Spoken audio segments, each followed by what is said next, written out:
Hey guys, tonight we're going back in time to a world that smells like coal whispers about death in the parlor and treats a cough like a death sentence.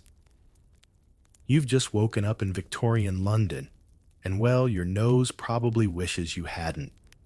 Your eyes open to a dim gray light. Not because it's early, but because the sunlight can't fight through the dense fog blanketing everything outside. Except it's not really fog.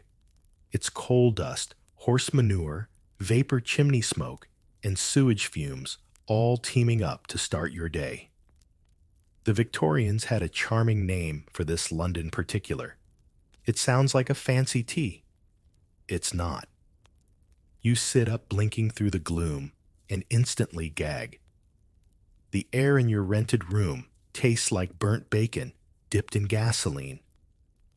That's because your neighbor below has already started their coal stove, and your thin wooden walls don't believe in insulation. You cough into a linen sleeve that hasn't been washed since Queen Victoria's last birthday, and it hits you. This isn't just another time. It's another level of human tolerance.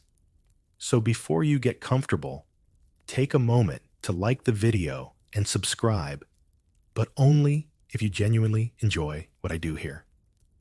And if you're tuning in from a chilly attic, a sunny cafe, or a haunted-looking dorm room, post your location and local time in the comments. I love seeing where and when these sleepy journeys reach you. Now dim the lights, maybe turn on a fan for that soft background hum, and let's ease into tonight's journey together. You try to open the window, hoping for a bit of fresh air. Mistake. The window creak sticks and finally bursts open with a gust of air that makes your eyes sting. You're not sure if it's wind or a curse. The street below is already bustling. And by bustling, we mean clanging metal, shouting hawkers, the screech of carriage wheels, and someone vomiting discreetly against a wall. Welcome to Morning Victorian Edition. Victorians didn't have alarm clocks, but who needs one when the next door neighbor starts beating a rug with a stick at 6:00 a.m.? You try to shield your ears. No luck. This city wakes up aggressively. You reach for water. Mistake number 2.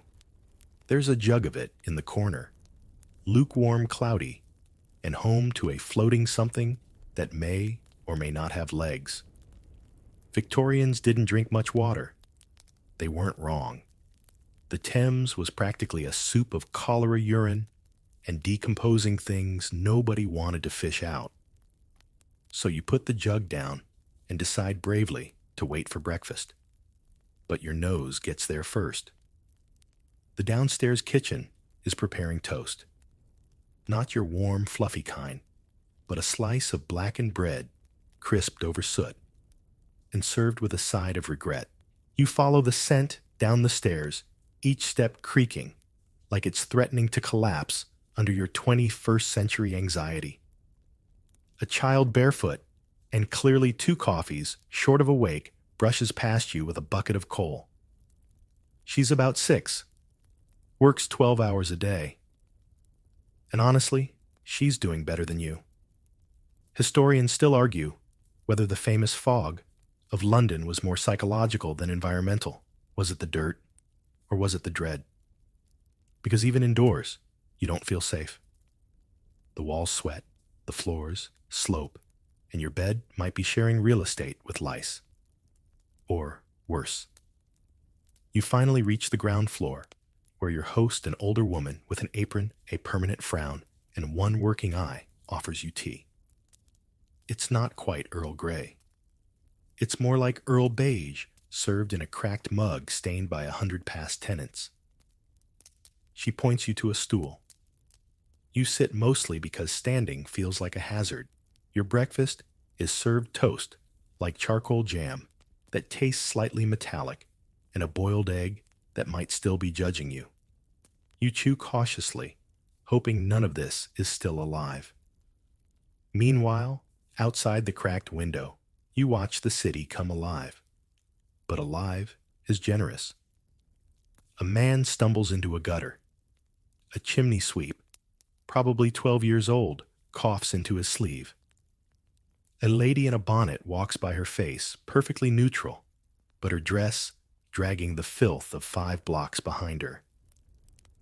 You think about grabbing a newspaper, but good luck reading through the inky print and government spin. Most of it is about train disasters, factory fires, and the occasional ghost sighting because Victorians love their hauntings almost as much as their hygiene avoidance. Then you sneeze. Loud. And that's when the landlady gives you a look. It's not exactly anger, it's concern, because sneezing means weakness. And in Victorian times, weakness meant death or worse gossip. She hands you a handkerchief. You don't ask when it was last washed. You don't want to know. Outside, a bell rings.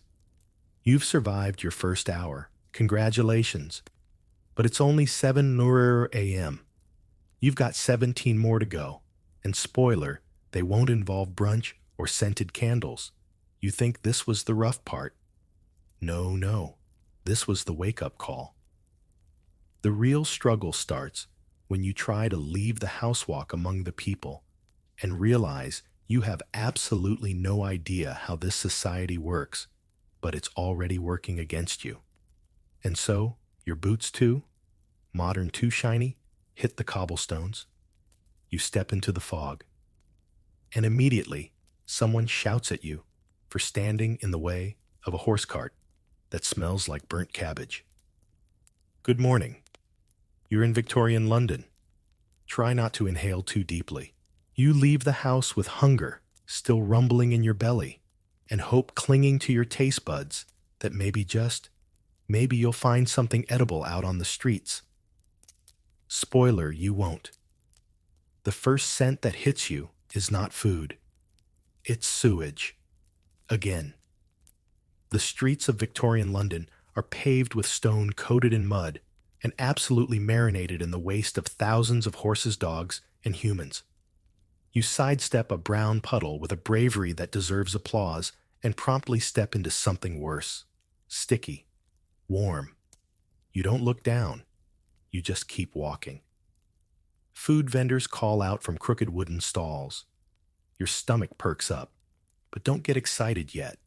You peer into one, a meat pie, already half-eaten by flies, sits proudly on a dusty ledge. A bucket of oysters sweats under the sun, and a man in a greasy apron leans over, offering you what he calls fresh milk. He says that, but the milk has a pale blue sheen and a chunky personality. You decline, politely. He spits in your direction anyway, because in Victorian times, manners are a gamble and food safety is a fantasy. Instead, you spot a bakery. That seems safe, right? You step inside, inhale deeply, and realize you've made a terrible mistake. Yes, there's bread. Yes, there's something sweet in the air. But there's also a smell of mold, sweat, and rat droppings baked into the walls. The baker's assistant, no older than 10, offers you a bun. It's warm, yes, but also slightly green around the edges. You buy it anyway. Hunger beats dignity, and you're on a deadline. You need to survive this day. One bite in, and you taste what is that chalk? Yes. Because cheap bakers often cut their flour with chalk sawdust or even alum powder to make it whiter and fluffier. Your stomach twists in protest. Historians still argue whether the urban poor truly understood the risks of their diets or simply had no other choice. Either way, the consequences were the same: constant stomach aches, teeth falling out by 30, and rickets as a rite of passage. You pass by a group of children gnawing on licorice ropes. At least it looks like licorice. It might be tar. One boy offers you a piece. His smile is missing 2 front teeth, and his hands are black with soot. You wave him off with a nervous grin and keep walking. Then you spot something hopeful, a corner cafe. Well, not exactly a cafe, but a small room with benches, candles, and something bubbling in a pot. You sit. Big mistake. The wooden bench gives you a splinter the size of a sewing needle, and the pot, it's eels. Jellied eels. Served cold. You gag. The man next to you slurps one up with a noise that might haunt you for life. Trying to be brave, you take a sip of something called coffee. It's brown, lukewarm, and tastes like burnt rope. Victorian coffee often involved recycled beans, crushed acorns, or even roasted peas. Your tongue goes numb. Your eyes water. You tip the mug back onto the table and stand up too fast. The room spins. Was that chalk bun laced with opium? It's entirely possible. Opium was everywhere in cough syrup, baby formula, even candy. And your Victorian breakfast might have just turned into a hallucinogenic journey. You stumble outside, desperate for air and orientation. The streets have grown louder. Steam hisses from a broken pipe. A vendor is shouting about hot pies, while a beggar chants a rhyme about death.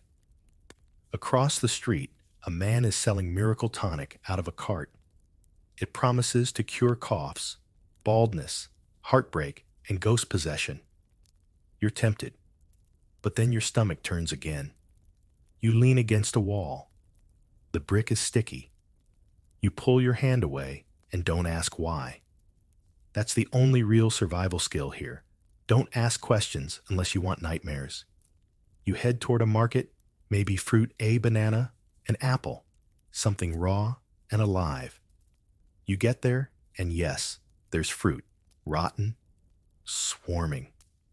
A woman slaps your hand as you reach for a peach and accuses you of witchcraft because your accent's too clean. You try a butcher's stall. There's meat. Technically, gray sausages with crusts, a pig's head staring blankly, blood pooling under the stand like it's waiting to be mopped up. Which it won't be. You remember reading somewhere that Victorian London had some of the worst urban food safety in history. You're starting to understand.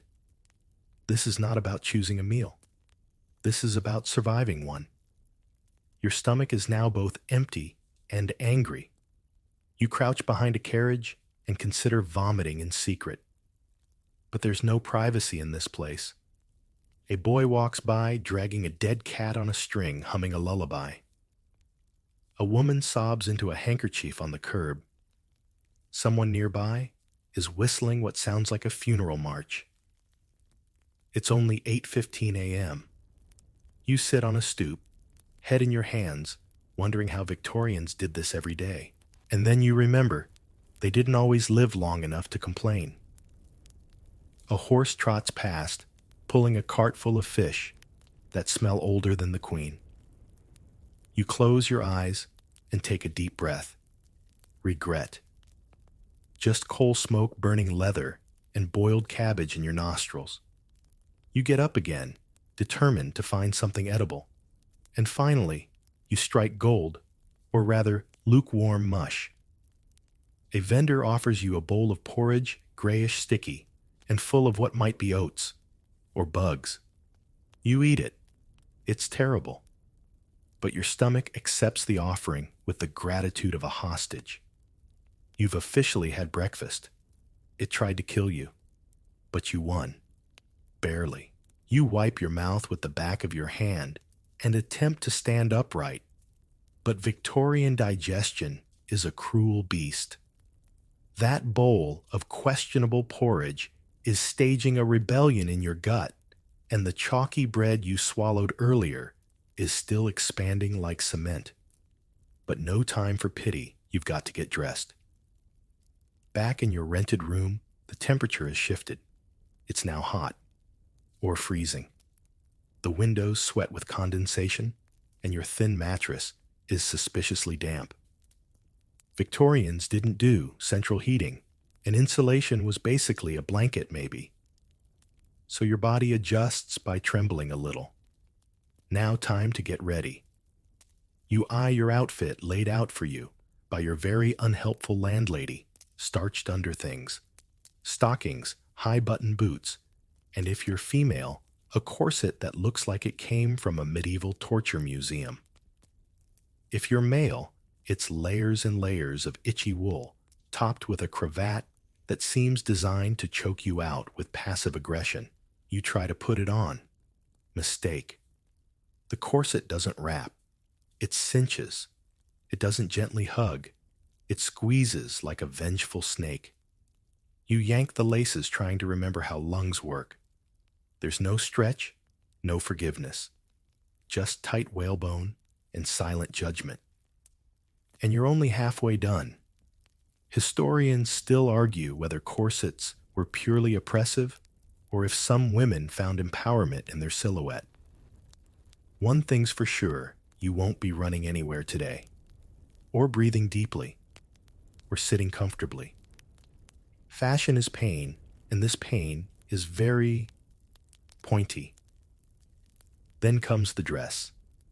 It's beautiful if your definition of beauty includes 20 pounds of velvet, 5 layers of under petticoats, and a bustle that makes sitting an architectural challenge. And of course, you must wear gloves. Indoors.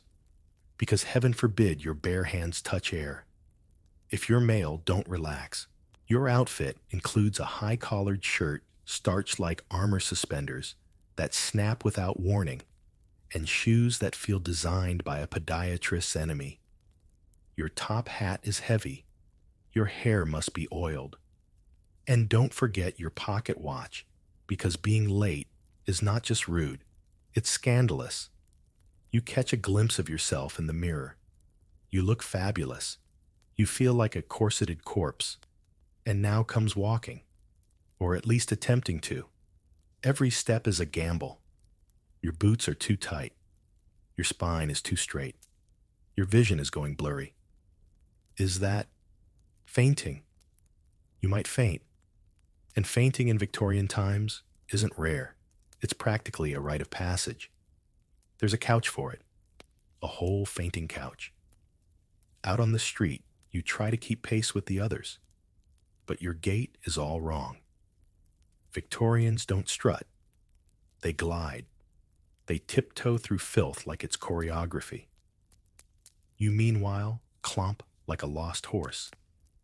And you're drawing attention. A woman clutches her child tighter when you walk by. A gentleman raises an eyebrow at your wrinkled gloves.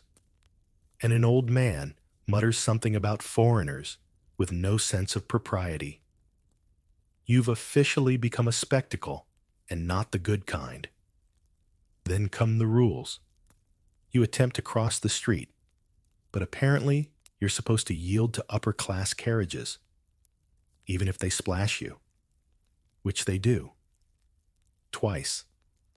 A puddle of something unspeakable soaks your hem, and no one blinks. You reach for a lamppost to steady yourself and receive a sharp tisk from a passing governess. Touching things in public with your hands, how dare you? You try to smile at a stranger. She looks horrified, because here smiling without a formal introduction is akin to proposing marriage or declaring war. You pass a group of young men in top hats. They nod at each other, but not at you. Because in this world, everything is layered with invisible rules. Eye contact, glove colors, even how you tilt your hat, and you are failing all of them. You spot a newspaper boy and consider asking for directions, but you hesitate. Speaking without invitation is frowned upon, and your accent is already suspicious. Better to nod silently and pretend you belong. You finally make it to a park. Trees, fresh air. It seems safe. It is not. You sit on a bench and are immediately scolded by a constable for loitering. Apparently only the respectable loiter here. You stand, adjust your corset, and try to look more respectable. You fail. To your left, a woman with a parasol whispers behind her fan. You catch only part of it, low breeding, possibly American. The horror. To your right, two boys in sailor suits are sword fighting with sticks, while their nanny sips tea like she's watching theater. You try not to trip on them as you back away from the bench. You see someone selling sheet music near the park gates and approach. Big mistake. You touch the sheet music. With bare fingers, the vendor gasps. You apologize. He scoffs.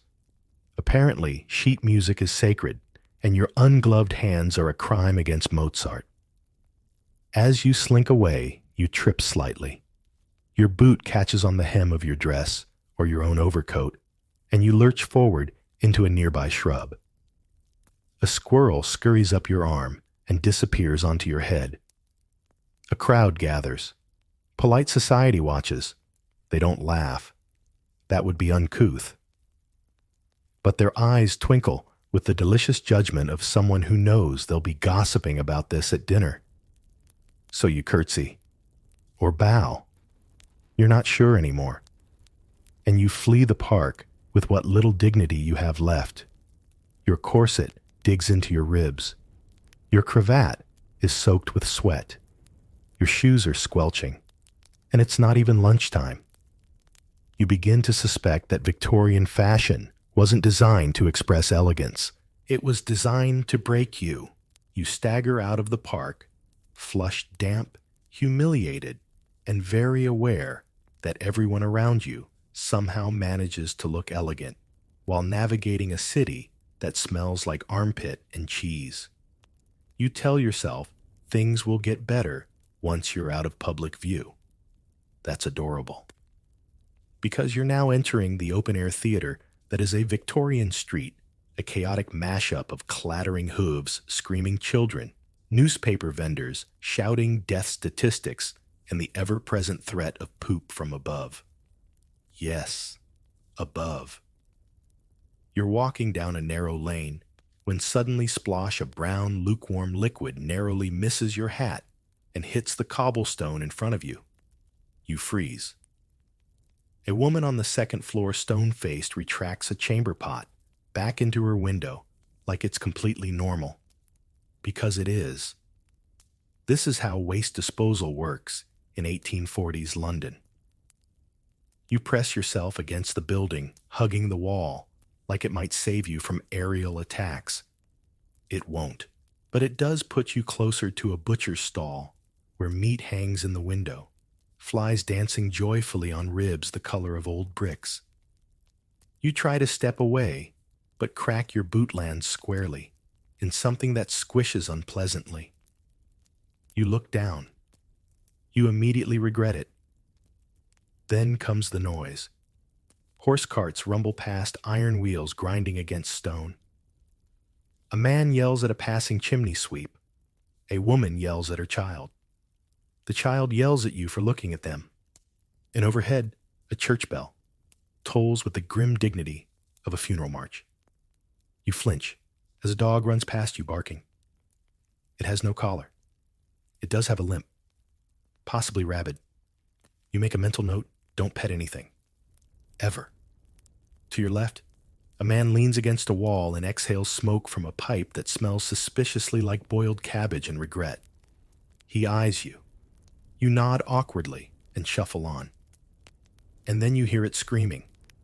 Not dramatic movie-style screaming, just a woman in an alley shrieking as she smacks a man with a rolled-up newspaper while he tries to run away with her hat. No one intervenes. A few people glance. One man mutters, "Tuesday," and keeps walking. Apparently, this is routine. Historians still argue whether Victorian cities were truly more dangerous than today's urban centers, or if people were just better at ignoring disaster. Either way, your cortisol levels are reaching new heights. You try to look confident, but a beggar grabs your arm and whispers, "He's watching you." You jerk away. Who's watching? You turn to look, no one's there. But your paranoia has already bloomed like mildew on an Edwardian doily. You pick up your pace Big mistake. A constable sees you. He steps into your path. Why the rush? Then he asks, eyes narrowing. You panic. Is running a crime? Is not running a crime? You open your mouth and say the worst possible sentence. I'm just trying to get away from the smell. He doesn't appreciate that. He peers closer, inspecting your clothes, your face, your weird modern posture. His mustache twitches. You from Liverpool? He asks. You shake your head. Worse, he mutters. Probably French. And with that, he lets you go, apparently deciding you're too confused to be criminal. You slink past him, heart-pounding lungs full of soot. You find yourself on a market street. The crowd is thick elbows, sharp, and everyone is yelling. You thought farmers' markets were charming. Here, it's produce-scented battle. A woman tries to sell you turnips. When you politely decline, she slaps your hand with one. You now smell like root vegetable and despair. Someone bumps you from behind. You spin around just in time to feel fingers dip into your coat pocket. A boy, no older than 10, grins up at you, holding your handkerchief. You try to grab it back, but he's gone, vanished into the maze of human elbows, horse carts, and fishmongers yelling about 2 herrings for a halfpenny. You're learning that in this time, children aren't protected. They're predators. You duck into an alley to catch your breath and instantly regret it. The walls are sticky. A man is relieving himself in the corner. A woman appears to be crying while cutting her toenails. A rat stares at you like it owns the lease. Back on the main road, a funeral procession clogs traffic. Black horses, black veils, black umbrellas. The mood is somber until one of the horses panics and bolts. People scream. A man's top hat flies into the air. A wheel hits a puddle. You get splashed again. You notice something ironic. Victorians go out of their way to appear clean even while marinating in absolute filth. Everyone is covered in soot, but their collars are crisp. Their boots are shined, but their socks haven't been washed in weeks. It's not about hygiene. It's about manners. And you have clearly violated several. You try to escape to quieter streets. It's worse. You stumble across a corner where a street preacher is screaming about the end times. A crowd gathers, some nodding solemnly. You slip away, wondering if maybe he's right. You're limping now. Your corset is digging into your hips, your boots have betrayed you, and your hands are filthy. A group of small boys run past laughing, one of them holding a frog. Why, you don't ask. Then just when you think you've adjusted, a man across the street suddenly collapses. No one moves. No one helps. A few pause. One woman sighs. Another one and keeps walking. You blink. Is no one going to check his pulse? The answer is no. Not unless he blocks traffic. The man stirs after a minute. He groans, vomits, and stands back up like this is normal. And it is. You've only been in the streets for maybe 2 hours, and your mind is unraveling like a cheap petticoat. You glance at a clock tower.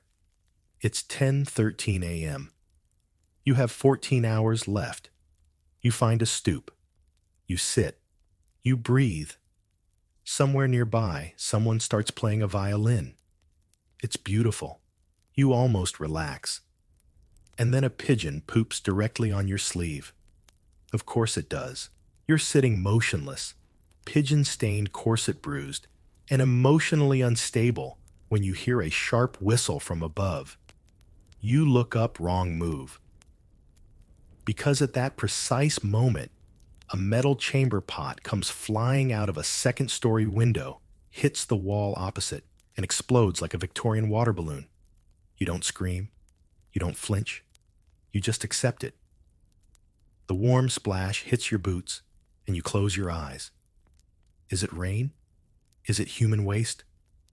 Honestly, You don't even want to know. All you do know is this: it's time to stop walking near buildings. You shuffle away from the wall, dabbing uselessly at your now drenched hem with a soiled handkerchief. You think about calling this whole adventure off.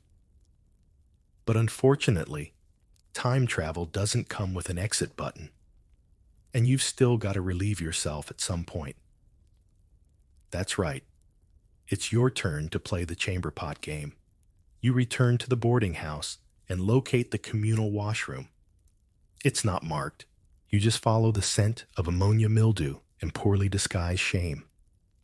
Inside, there's no sink, no toilet, just a porcelain bowl with a crack running through the base, a wooden bench with a hole in it, and a bucket of grayish water with what might be a loofah or a dead sponge. You look around for privacy. There isn't any. A curtain hangs limply on one side, stained and moth-eaten. You step behind it like a soldier entering battle. The floor is wet. The air is humid. And the sense of shared regret is overwhelming. You sit carefully. You try not to breathe. You pray that this won't be the moment someone else barges in. Or worse, that you accidentally tip the chamber pot and spill someone else's legacy onto your shoes. You finish as fast as physics allows, stand up and fumble for toilet paper. There is none. Of course there isn't. Victorians used rags, hay-old newspaper, or their dignity. You use part of the newspaper that was left behind. It's an obituary section. How appropriate. Historians still debate the true extent of personal hygiene in Victorian households. Some argue it was shockingly regular, while others suggest most people clean themselves seasonally, like winter coats. You believe the second group. Back upstairs, you spot a shallow wash basin. You splash your face with water. It's cold and metallic. The soap is slimy and smells like it's been shared with 36 strangers and a dog. You pat yourself dry with what might be a dish rag. You try not to scream. You glance in the mirror. Big mistake. You look haunted. Your cheeks are flushed, your eyes darty, and your hat is slightly askew. You try to fix it. You fail. A knock at the door startles you. It's your landlady. Time to empty your pot, she says, with the same tone someone might use to say dinner's ready. You hesitate. Now she repeats. So holding the ceramic pot with both hands like it's a sacred relic, you descend the stairs and step outside to the alley. This isn't a romantic cobblestone passage with ivy and candlelight. No, this is a urine-perfumed death trap lined with discarded meat-burnt shoes and what may have once been a doll, but now resembles a cursed artifact. You find the designated dumping zone, a shallow trench shared by every house on the block. You tip the pot. The contents slosh out with a sound you never want to hear again. A rat watches. You salute it, out of respect, and then you spot the night soil man. He's trudging along with a cart, hauling barrel after barrel of human waste from the privies of the slightly wealthier. He's wearing a stained apron and a vacant stare. You catch his eye. He nods once like a soldier acknowledging another in battle. You nod back. There's a grim dignity in what he does. It's terrible, but necessary. And in this world that counts for something. You return inside pot, empty pride destroyed.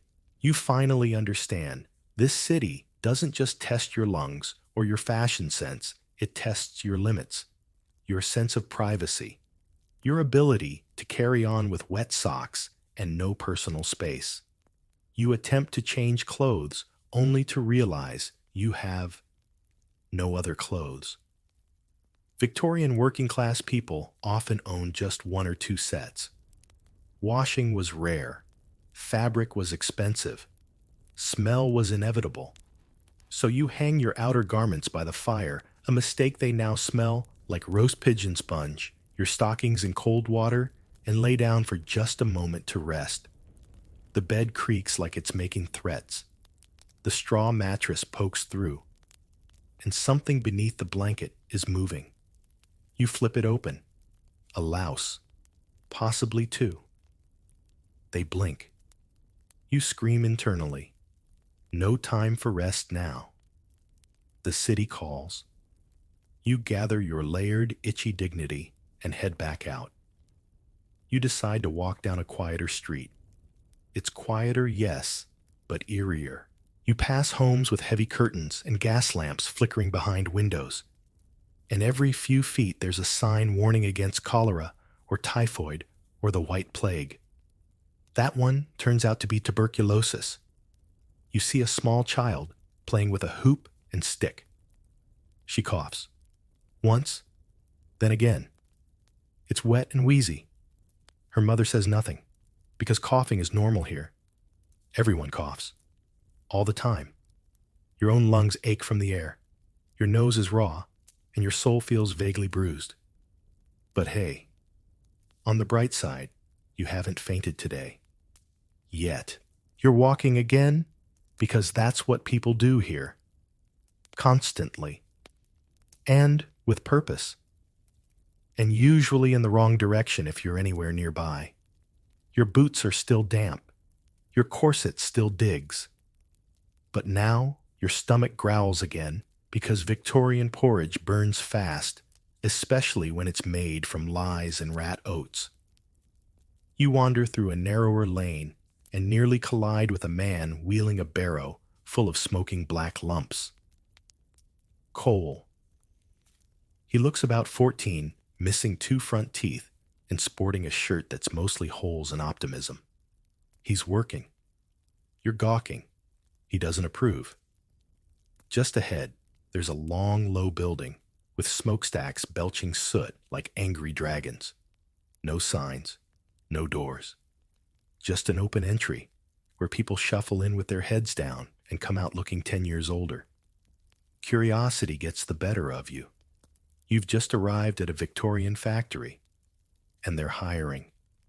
You step through the doors and immediately feel the air change. It's hotter inside than outside, despite being windowless. There's a mix of burnt oil sweat and powdered dust that clings to your skin instantly. Machinery clangs like 100 angry clocks. The floor is coated with something black that could be coal dust or bones. You don't ask. You're handed a job. No interview. No questions. Just handed a pair of worn gloves, a rusting tin lunch pail, already used by someone else, and pointed toward a long table covered in tiny gears, broken springs, and a conveyor belt that moves with grim certainty. Congratulations. You now work in clock assembly. Your job is to bend tiny wires into loops, over and over, as the belt moves. And if you're too slow, the overseer wraps your knuckles with a cane that seems designed for both efficiency and humiliation. You ask for instructions. He replies with a single word, faster. You try to keep up. Your fingers cramp within minutes. Your eyes blur. Your back aches from leaning forward, and you haven't even been here 20 minutes. Then a child walks past, no older than 8, carrying a sack bigger than he is. He looks at you with a seasoned, you'll never last expression. You're not offended. He's right. Historians still argue whether child labor was necessary evil or preventable horror, but in practice, it was both. The Industrial Revolution ran on the bones of children, and your moral outrage doesn't matter much when the factory bell is ringing and no one's had lunch yet. The bell does ring eventually, and everyone shuffles into the yard. Some sit on the ground. Some lean against the building. You find a patch of wall and open the tin pail you were given. Inside a slice of bread so hard it could be used in self-defense, a lump of cheese that glistens with something that might be mold or butter, and a boiled potato the size of an eyeball. You chew, slowly, mechanically. The cheese isn't cheese. It's chalk-dusted lard pretending to be respectable. You wash it down with water from a shared jug that tastes like copper and regret. Then someone lights a cigarette. Tobacco is everywhere, and so is coughing.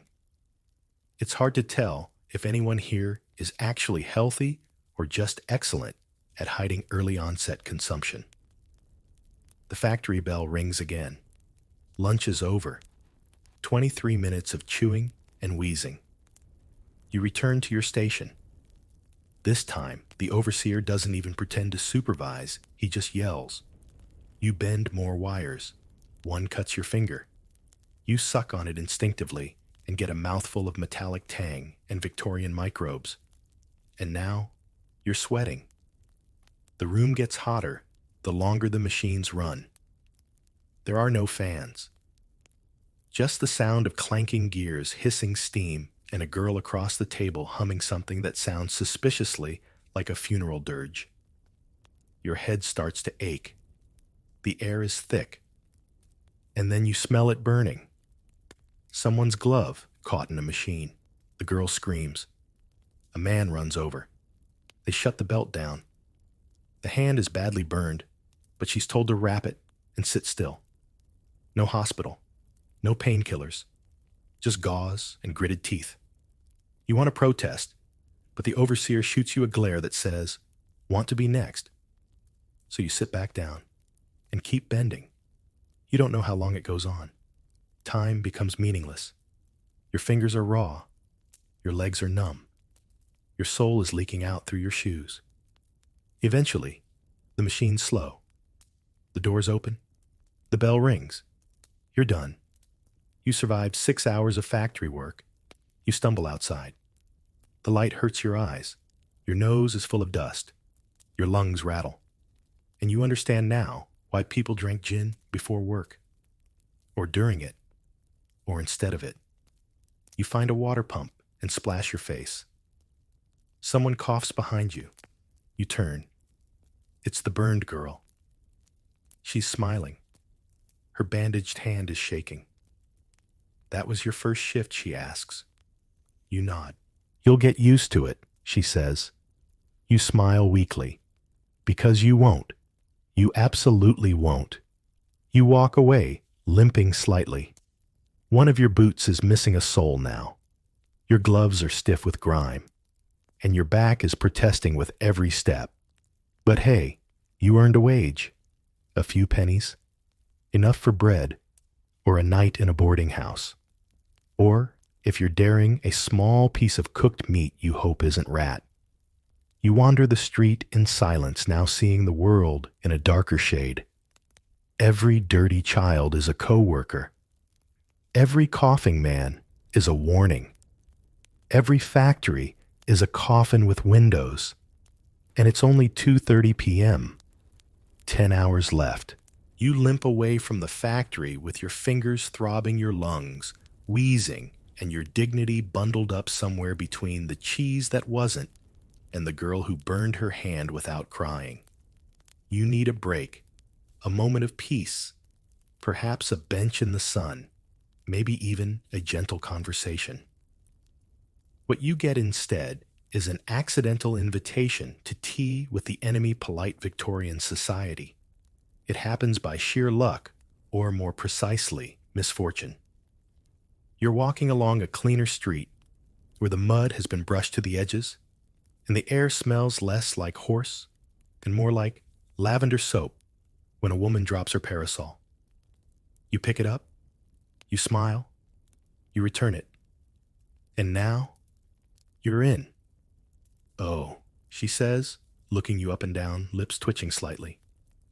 "How unexpected."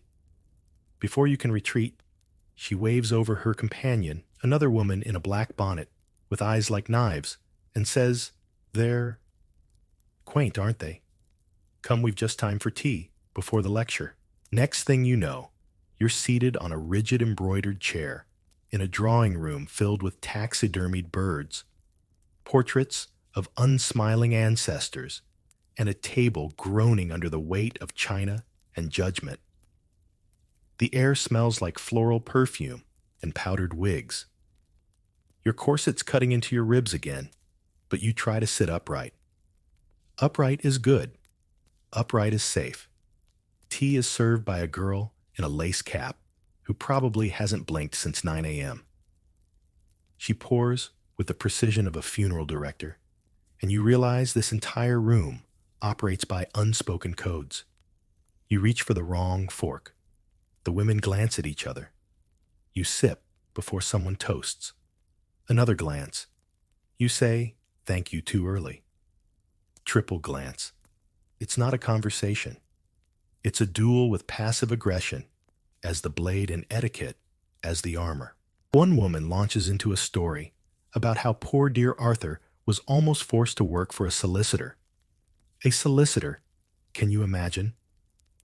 You try to smile politely, but she notices. "Where did you say your people were from again?" she asks. You haven't said anything. You try to change the subject. "The wallpaper's lovely," you mutter.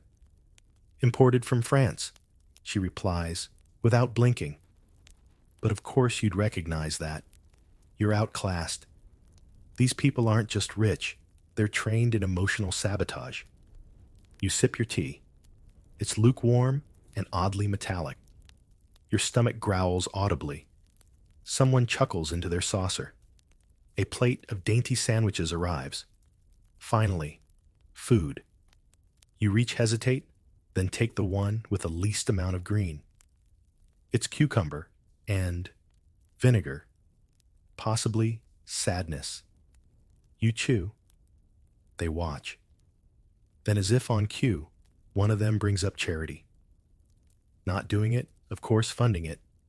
"We're supporting a home for fallen women," says the bonnet lady. "They crochet pillowcases and learn silence." You nod slowly, trying to interpret that sentence. "Don't worry," says the other. "You wouldn't be eligible." You're not sure whether that's a compliment or an insult, and it's not safe to ask. Historians still argue whether Victorian upper-class women were helpless victims of patriarchy or ruthless social tacticians who ruled their households with iron gloves.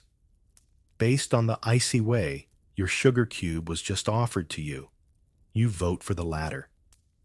The conversation shifts to mourning jewelry. They pass around a brooch containing human hair. You smile weakly.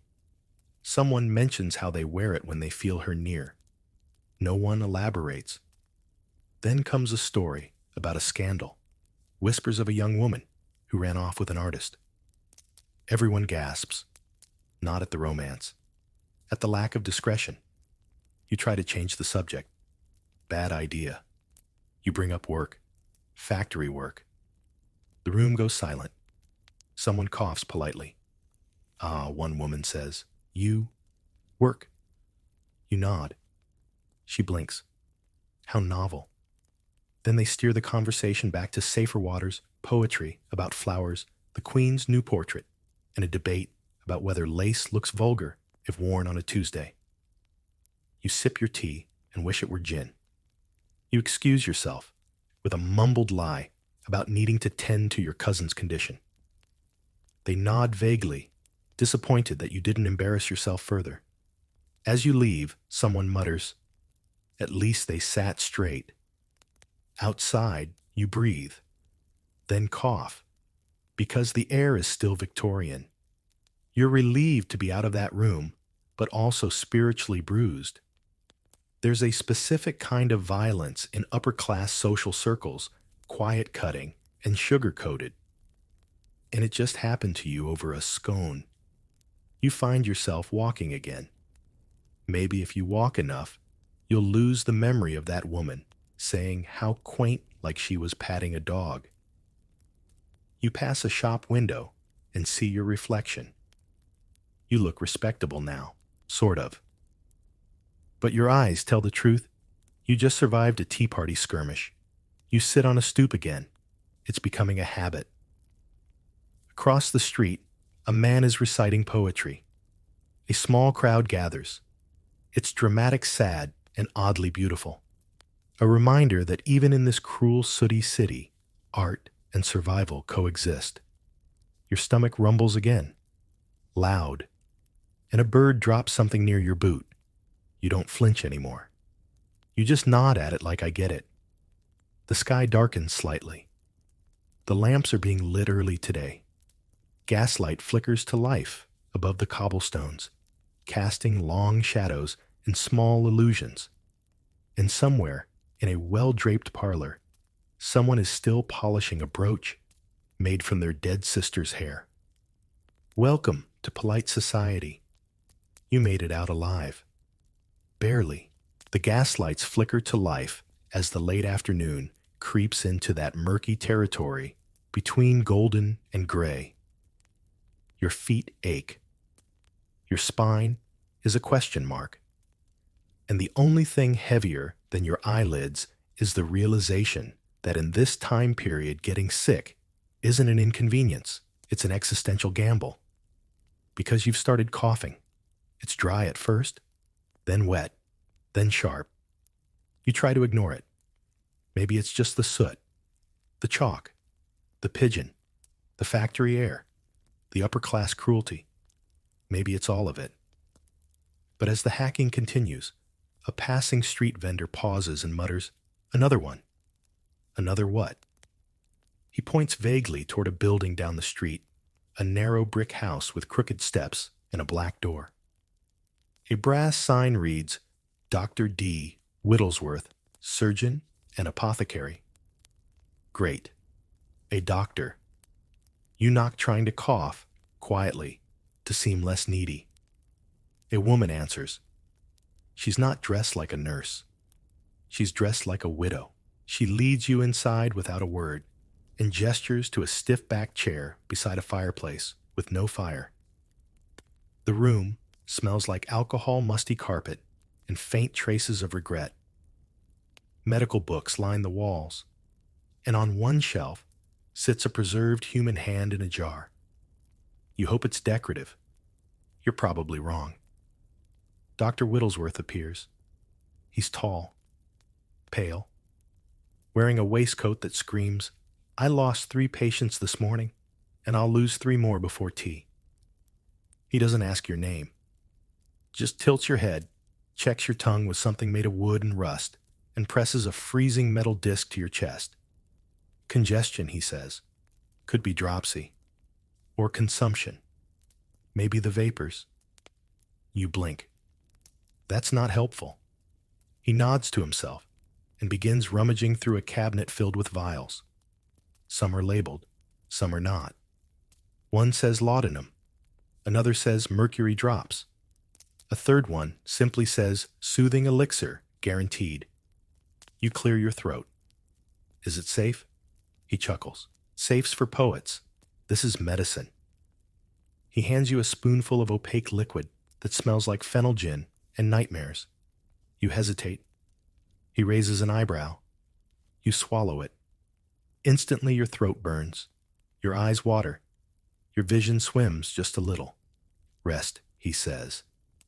And avoid cold winds and melancholic thoughts. You nod, unsure if that's a medical instruction or a life philosophy. He writes something on a slip of paper. You glance down. It's not a prescription, it's your bill. 3 shillings. You dig in your pocket. You have maybe 1.5. He doesn't blink. Then we'll count it as charity, he says, in a tone that makes it feel like he just insulted your ancestors. You shuffle out clutching your ribs. You've just experienced Victorian healthcare. Historians still argue whether the period was a turning point in medical science or an extended episode of well-meaning guesswork. Truth is, it was both. The same doctor might prescribe you heroin for nerves, leeches for headaches, and mustard plasters for tuberculosis. And if that failed, well, you'd be buried next Tuesday. You walk for a bit, trying not to taste the soothing elixir as it revisits your esophagus. You pass another apothecary, this one, advertising bloodletting daily and new leeches. Just in, you keep walking. And that's when it hits you. You're not just sick, you're vulnerable. In a city where death can come from a spoon, a puddle, or a dirty towel, getting sick doesn't just mean a week in bed. It means risking a visit from the undertaker's assistant. So you make the next logical move. You buy a scarf. It's wool.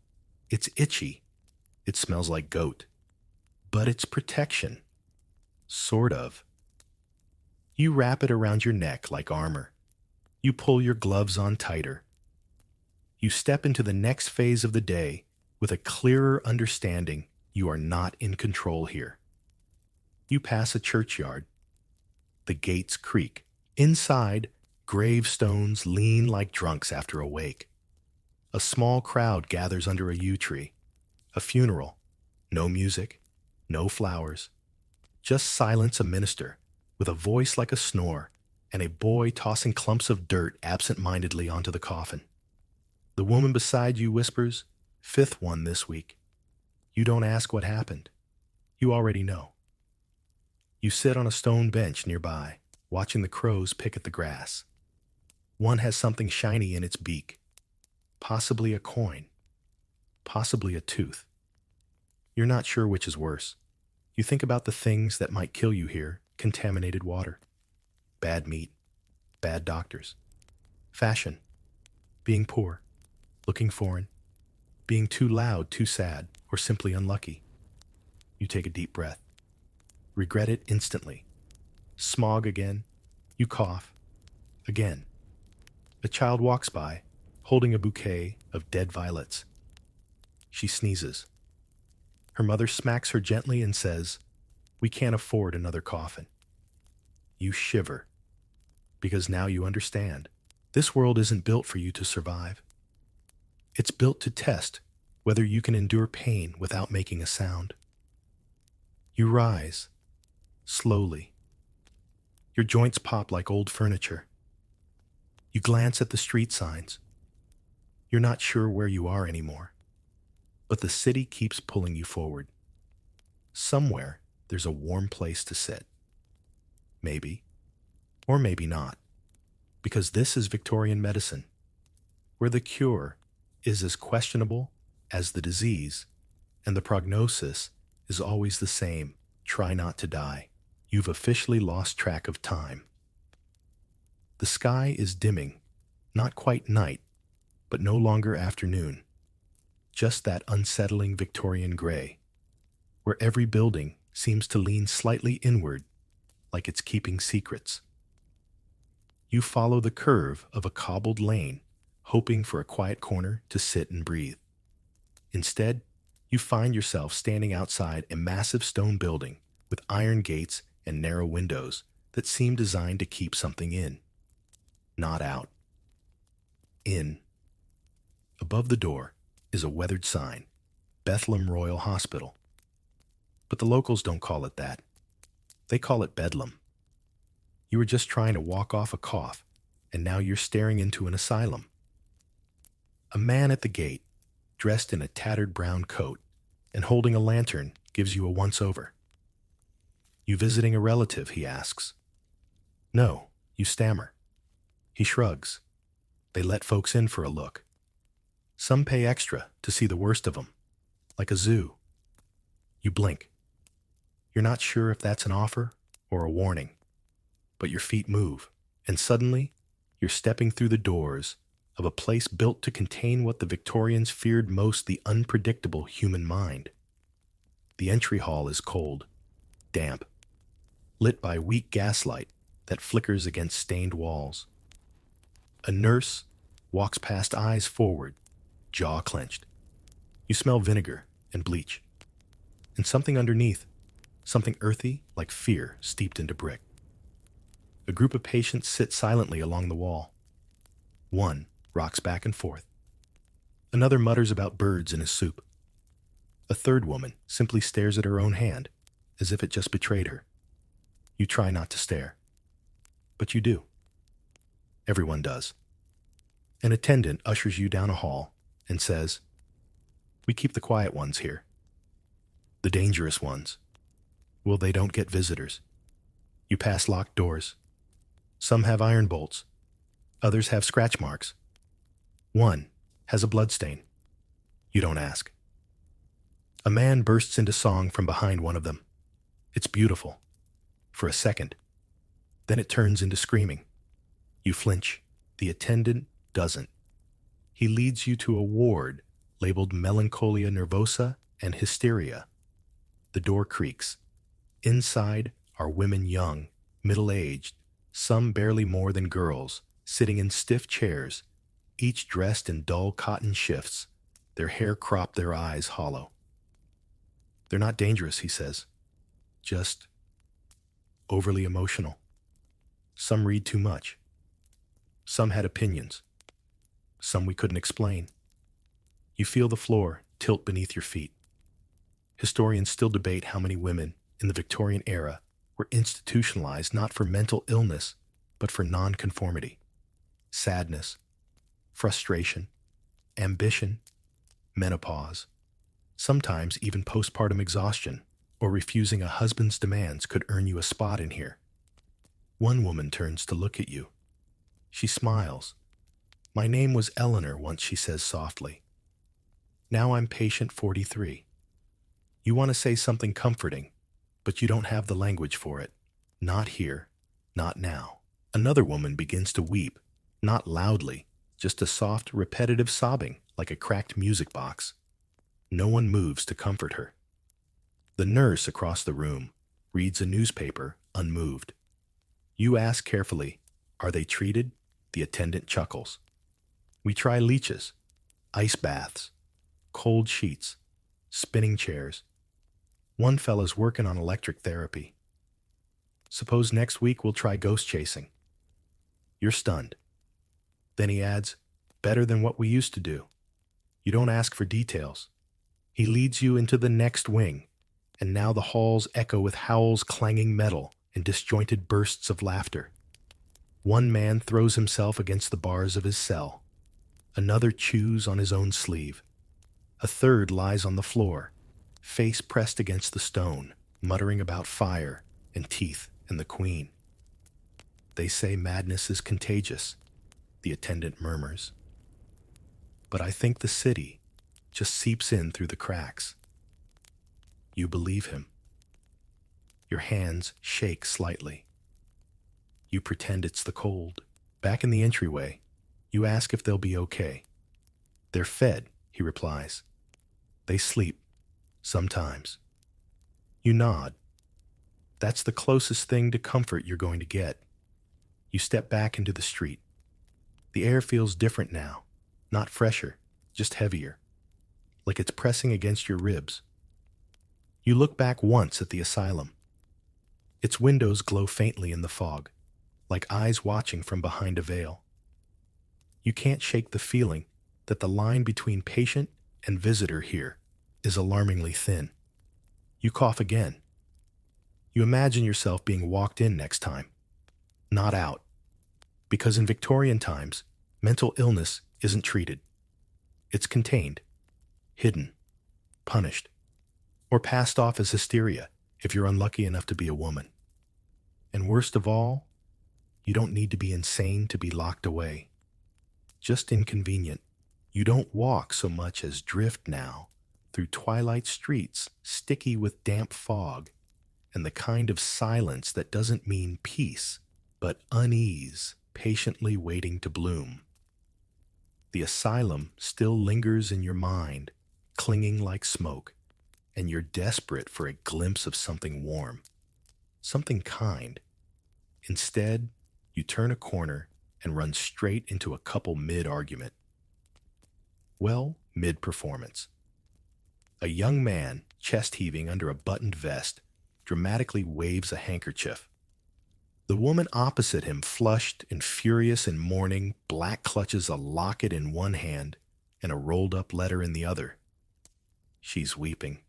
You pause, not just because it's awkward, but because it's all so Theatrical. Welcome to Love Victorian Edition. He shouts something about dishonor. She replies, with my heart has always been thine. A passing constable stops, listens for a beat, then nods with approval and moves on. Apparently, public heartbreak is a cultural institution. You duck away, amused and horrified. But as you keep walking, the signs of Victorian courtship become clearer and stranger. A man stands beside a flower cart, selecting lilies with the intensity of someone choosing weapons for a duel. A woman giggles behind her fan at a gentleman across the street, their eye contact stretching for a full block before they both veer off in opposite directions. No touch. No words. But definitely a moment. You begin to realize that love here is a full contact sport played at long distance. The rules are absurd. The stakes are sky high. And everything is tangled in etiquette, reputation, and social expectation. You pass a dressmaker's window and spot an entire section devoted to mourning attire for engagements cut short, because even almost lovers require a public grieving wardrobe. You cross through a park where a young couple sits on opposite ends of a bench, 2 feet between them, both pretending to read. They're in love, or trying to be. Their pinkies almost touch.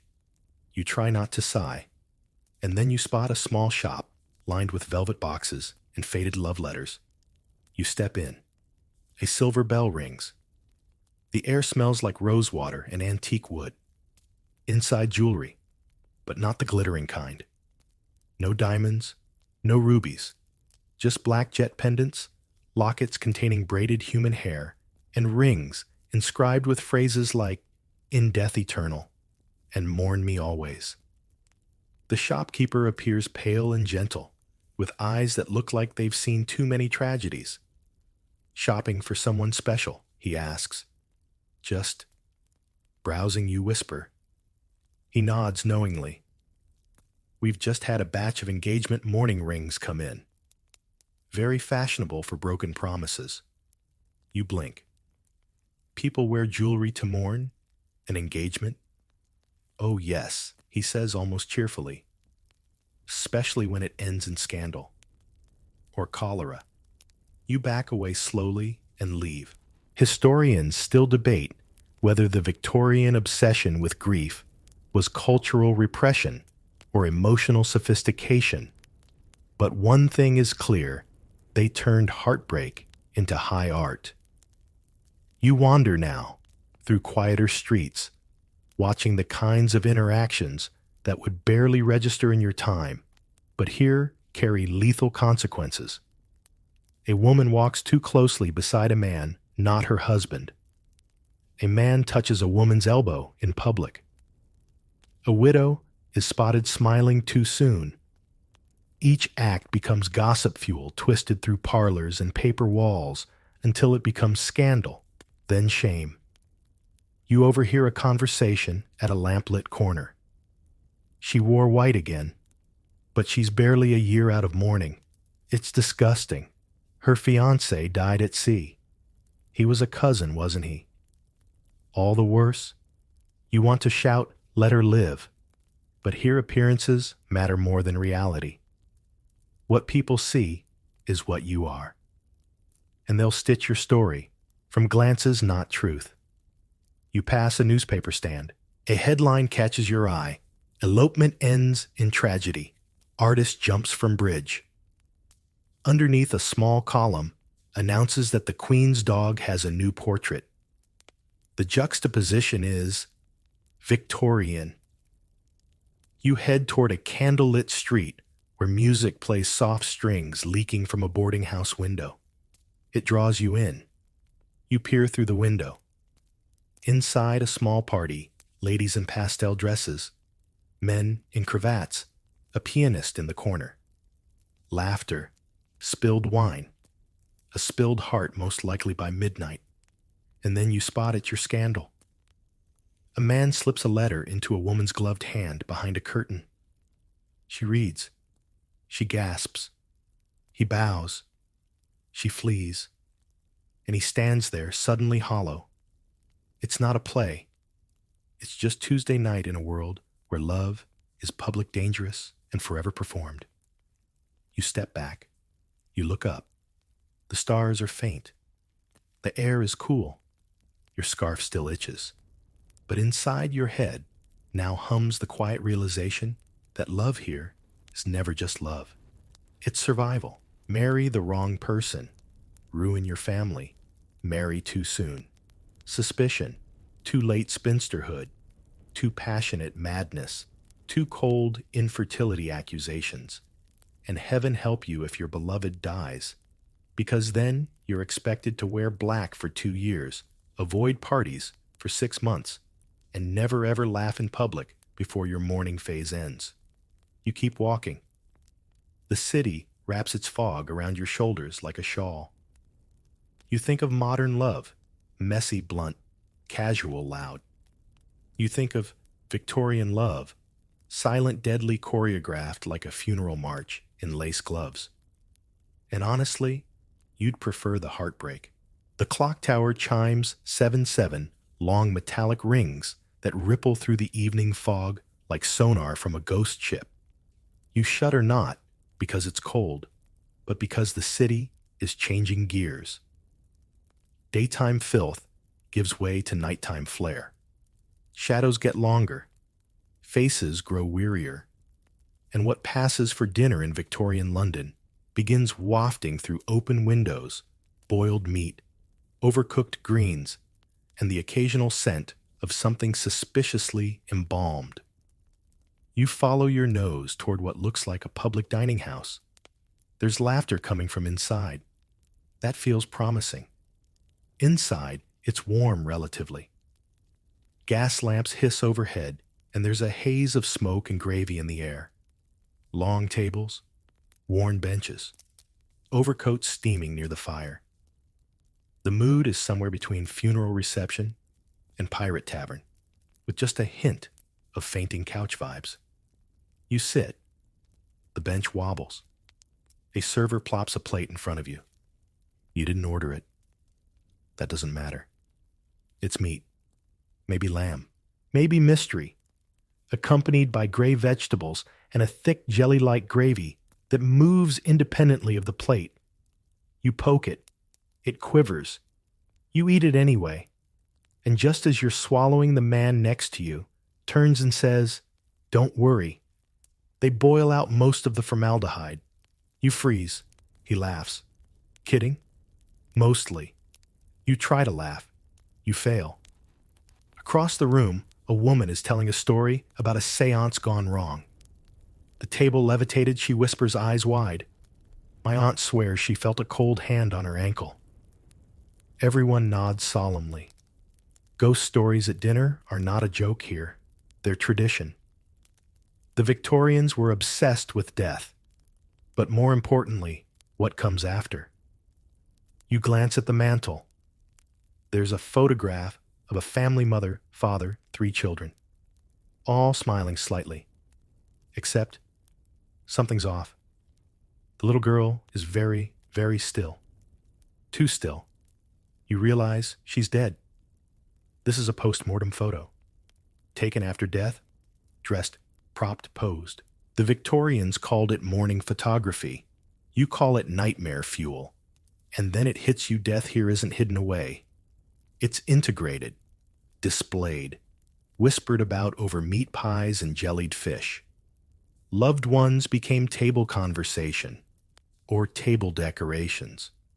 Historians still debate whether this fixation with the dead was spiritual devotion or mass denial. But one thing's clear, the dead got more photos than most living workers. Dinner continues. You eat slower now.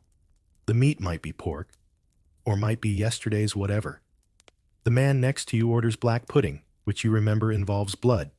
He offers you some. You decline. He nods. Smart. Someone brings out a tin of boiled sweets. You accept one. It's rock hard and tastes like lavender soap. You try to smile. Then the hostess enters. She's grand, bejeweled, draped in layers of black lace, a feathered hat, and eyes that dare you to interrupt. She's older 60 maybe, but with the posture of a queen and a voice that cuts through the murmur like a scalpel through boiled cabbage. She takes her place at the head of the table and immediately begins talking about her dead husband. Not in mourning, not in sadness, but in fascination. He knocks on the dresser every Thursday, she says. Always 3 times. Always right after my evening cordial. No one questions this. She turns to you suddenly. You look haunted. First seance? You blink. I haven't been to one. Oh, darling, she says with a smile. You're already in one. And with that, she dims the gaslight. A medium enters the room. No one claps. No one squeals. They just get quiet. The table is cleared. Candles are lit. Hands are joined. And someone starts humming a hymn so slowly it might be in reverse. You go along with it mostly because saying no in Victorian society is more scandalous than seeing ghosts. The medium chants. The hostess speaks in Latin. The man beside you mutters, "Ask about the silverware." You think he's joking. And then the table creaks. Once. Twice. The candle flickers. The window rattles. No one moves. You feel a cold spot on your wrist. Not dramatic. Just cold. You try to be rational. It's wind. The house settling. Imagination. But someone across the table gasps and everyone leans in. "She's here," whispers the medium. "Mrs. Hemsworth. She wants to speak." The hostess nods. "That's my neighbor. Dead 3 weeks. You want to scream. You smile instead. Because in this world, a ghost dinner party is safer than questioning it. When the seance ends, people clap politely like it was a theater show. The medium bows. The candles are snuffed. The meat is back. And someone casually mentions they'll be visiting the cemetery at dawn for breakfast. You excuse yourself. Outside, the air is cooler. The city is darker, but somehow, that room, that charming hellhole of conversation and communion with the dead, feels eerier than the street. Victorians didn't just live with death. They dined with it, photographed it, married into it. They wore it like a favorite scarf, black stiff, and always just a little itchy. You walk on a little paler now. Because you didn't just attend dinner. You attended a seance with strangers who believe the dead are polite enough to knock before entering. And somehow, that's not the most disturbing thing about today. The street feels quieter now. Not peaceful, just hollow. The kind of silence that sits behind you like a stranger on a late train. Your boots scrape against the cobblestones. Your shadow stretches exaggerated in the flicker of the gas lamps. You're full. Technically. But dinner has left something else in your gut. Not nausea. Not fear. Just the heaviness of being surrounded by people who believe the veil between life and death is a polite curtain that sways if you whisper hard enough. You keep walking past dim windows and tightly shuttered shops. And then you hear it a rustle. A scurry. No, not imagination. Something is moving. You freeze. Another scurry. And a squeak. Then a dozen. A rat bolts across your foot. You yell. Not heroically. Then another. Then 3. Then an entire wave of squeaking, darting, hair-covered shadows pour from the mouth of a nearby alley, like it's a carnival ride designed by Satan's exterminator. You backpedal. One rat leaps from a barrel to a windowsill. Another vanishes down a sewer grate. A third one, bold, chunky, possibly the mayor of rats, stares you down like it's sizing you up for dessert. You step into the street only to find more of them spilling from the drain. It's a rat stampede. And nobody else seems shocked.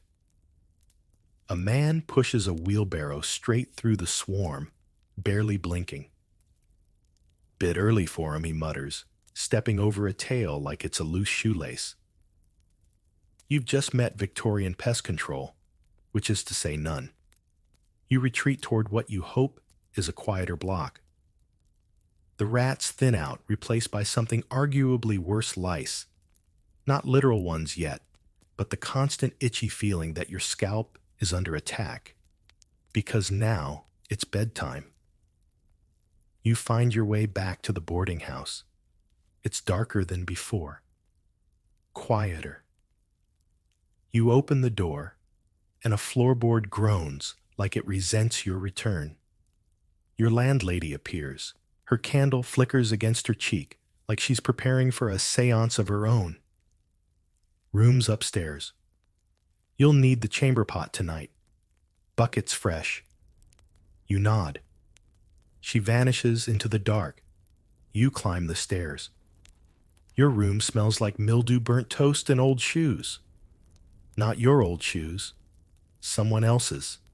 Centuries of them. You light a stubby candle and place it on the warped table beside your bed. The flame casts long, shaky shadows against the peeling wallpaper. The floral pattern looks oddly like it's watching you. You remove your outer garments. Slowly. Every layer is stiff. Every buckle feels like a final boss battle. Your corset or cravat has fused with your body. Your socks make a noise when peeled off. You don't ask why. Then you lift the thin bedsheet. Pause. There's a bug. Tiny. Fast. Gone before you can blink. You do that thing where you stand perfectly still and pretend maybe it was a trick of the light. It wasn't. You lie down anyway. Carefully. Bravely. Regretfully. The mattress is straw. You'd laugh if it didn't poke you. The pillow is soft, but smells like 40 years of someone else's dreams. You pull the blanket up to your chin. Then you feel it. A movement. A crawl. You slap your leg. Then your arm. Then your scalp. Congratulations. You've got company. Because bed bugs, fleas, lice, and other unidentified nibblers are the real residents here. You're just renting space. Historians still argue whether the average Victorian considered cleanliness a luxury or a fantasy. Either way, bathing was rare, delousing even rarer, and mattresses shared, unwashed, and inherited. You lie there rigid. Your candle sputters. The room groans with the sound of someone pacing upstairs, or below you, or inside the walls. You close your eyes and try to drift. But Victorian night is not a peaceful lullaby. It's a noisy, restless symphony of misery. You hear a couple fighting down the hall. Someone snoring, like they swallowed a tuba. A cat yowling in the alley. Someone coughing. Constantly. Violently. A baby screaming. Then, silence. Too much silence. You sit up. There's a scratching sound. Then a thump. You grip the candle and creep toward the window.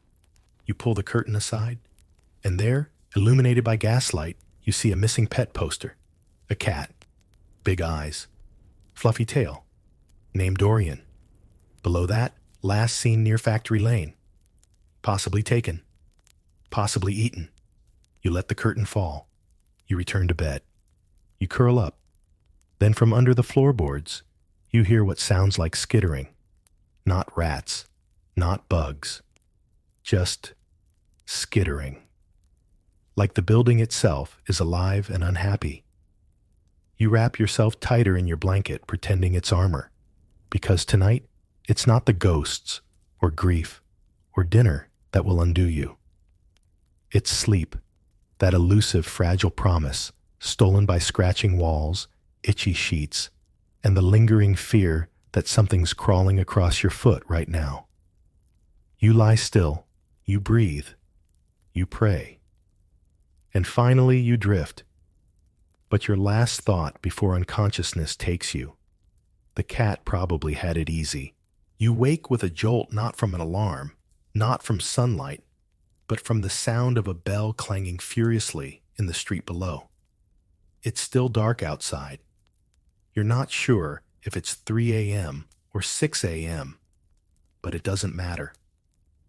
Someone is shouting. You drag yourself upright, body, aching bones, confused eyelids glued shut with exhaustion. Your blanket is half on the floor. Your pillow has vanished. Your shoulder itches in a way that implies someone or something paid it a visit during the night. Another clang. You stumble to the window and peek out. There, beneath the flickering gaslight, is a man with a bell and a lantern bellowing fire on Butcher Street. Fire, I say. He keeps walking, keeps ringing, keeps yelling. Another man in a nightshirt leans out of a window down the road and yells back, "Wrong street again. You bloody moth." The bellman yells louder. The street starts to stir. You realize this is the Victorian version of an emergency alert system, a man with lungs and hope. There are no sirens, no fire hydrants, no organized 911 dispatch, just shouting, chaos, maybe a horse. You throw on your outer garments this time, skipping half the laces and buttons, because decency can wait. You clatter down the stairs, nearly tripping over a boot that isn't yours. You burst into the street. The fog is thicker than last night, tinted with smoke now. The air tastes burnt and bitter. People are rushing in all directions, some barefoot, some armed with buckets, others just watching like it's theater. The fire is 2 streets over. You find it quickly, a bakery already halfway swallowed by flames. Women scream. Children cry. A man tries to fight the inferno with a wet rag and a prayer. The fire brigade arrives. Sort of. It's 3 men with a hand pump, 1 horse, and a small barrel. They argue over who gets to crank. Someone throws a chair at the 2nd floor window. A dog barks heroically at the smoke. You offer to help, but a man snaps. Unless you've got a bucket or a miracle, get back. So you stand and watch. The building collapses slowly, not like in the movies, like a tired man folding in on himself, piece by burning piece. The people next to you argue whether the baker had insurance. Someone mentions arson.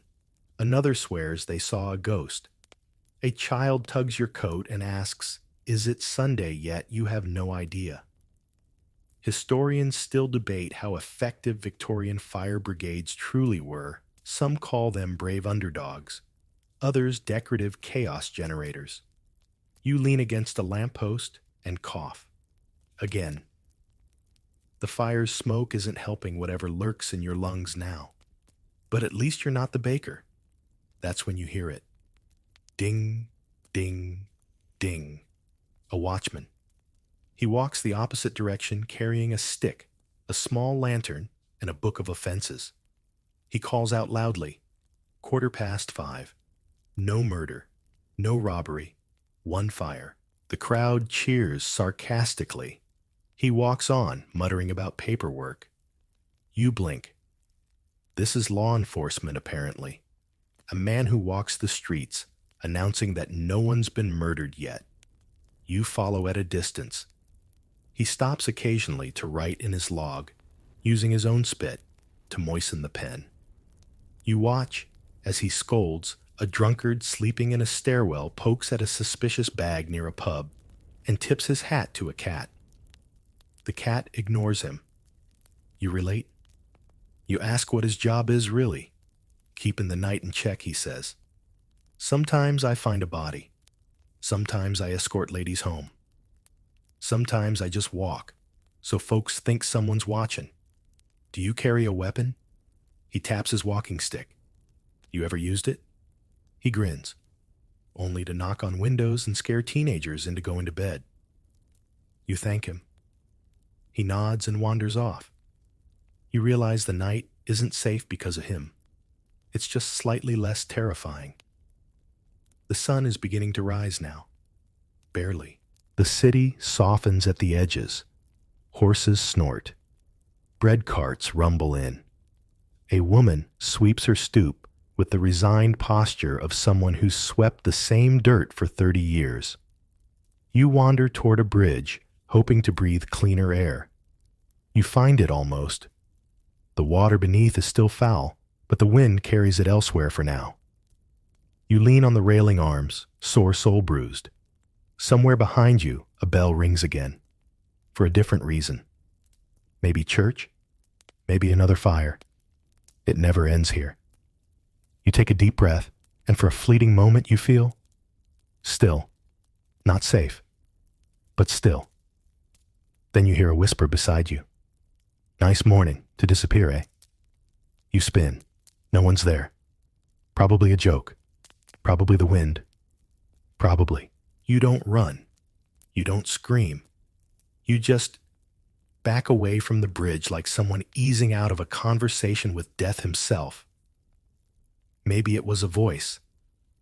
Maybe it was your own exhaustion whispering back.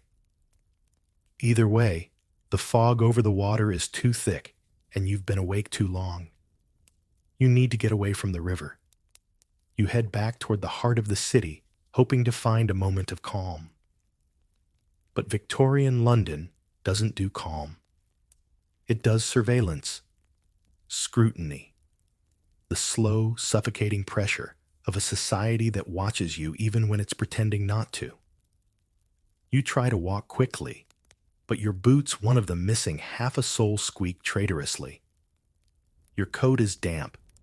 Your hair is matted. You look like someone who just crawled out of a seance and barely survived a fire, which, to be fair, is accurate. You pass a row of constables standing in front of a pawn shop. Their eyes flick to your coat, your hands, your boots. One raises an eyebrow. You look away. That's the game now. Don't make eye contact. Don't talk unless spoken to. Don't move like you don't belong. Because in this city, your clothing is your passport and yours is starting to scream, unemployed time traveler. A man selling papers calls out, "Arrest," in the East End body, found in a tea chest. Criminal had spotless hands. Spotless hands. You instinctively glance at yours. Grimy, thankfully. Suspiciously spotless is a crime here. Historians still argue whether Victorian policing was about justice or simply preserving appearances. Either way, you are now visibly filthy and emotionally unstable, which ironically might be the safest camouflage you've worn all day. You turn into an alley to catch your breath, only to be confronted by a wall of posters. Wanted for suspicious behavior. Runaway. Female, possibly Irish. Reward. For information on a man with 2 mismatched shoes. You look down. Yep. Yours definitely count. Suddenly a hand grabs your wrist. You spin ready to yell, run faint. Maybe all 3. It's a boy. No older than 13. Come with me, he whispers. They're looking. Your mind races. Who's they? Why you? Why is this boy whispering? Like he's in a Dickens novel. But you follow. Because the alternatives are worse. He leads you through a side door into a cramped tailor's shop, one with threadbare curtains and a crooked mirror. The tailor looks up. They were watching them, he asks. The boy nods. The tailor studies you, then sighs. You don't know how to walk properly, do you? You open your mouth. Nothing comes out. Figures? He mutters. City chews up the polite first. Then he points to a coat on the rack. Put that on. Hide the buttons. You do. He tosses a scarf at you. Cover your neck. Yours is too clean. He adjusts the tilt of your hat. There. You look less prey. You exhale. Why are you helping me? The boy grins. Because someday someone's going to help me. It's not a philosophy. It's a survival strategy. You nod and step back out into the street. You blend better now. Not perfectly, but enough. You head toward the market, hoping to disappear in the crowd. But as you pass a row of fruit stalls, a constable steps in front of you. You, he says. Your heart stops. He squints. Your boots. You brace. Too clean. What you were just accused of being too dirty. Now too clean? Where'd you get 'em? He asks. You freeze. Then say, swapped for a hat outside the asylum. He pauses. Nods. Sounds about right. Move along. And that's how you learn. Lying is safer than confusion. You shuffle on passing men with crates, women with parasols, children selling matches. A girl in rags sings a lullaby in a language you don't recognize. No one stops. No one tips. She keeps singing anyway. You pause to rest on a bench beside a statue of a military general who probably did terrible things. His pigeons don't seem to mind. They've made a kingdom of his hat, and that's when you hear it again, a whisper.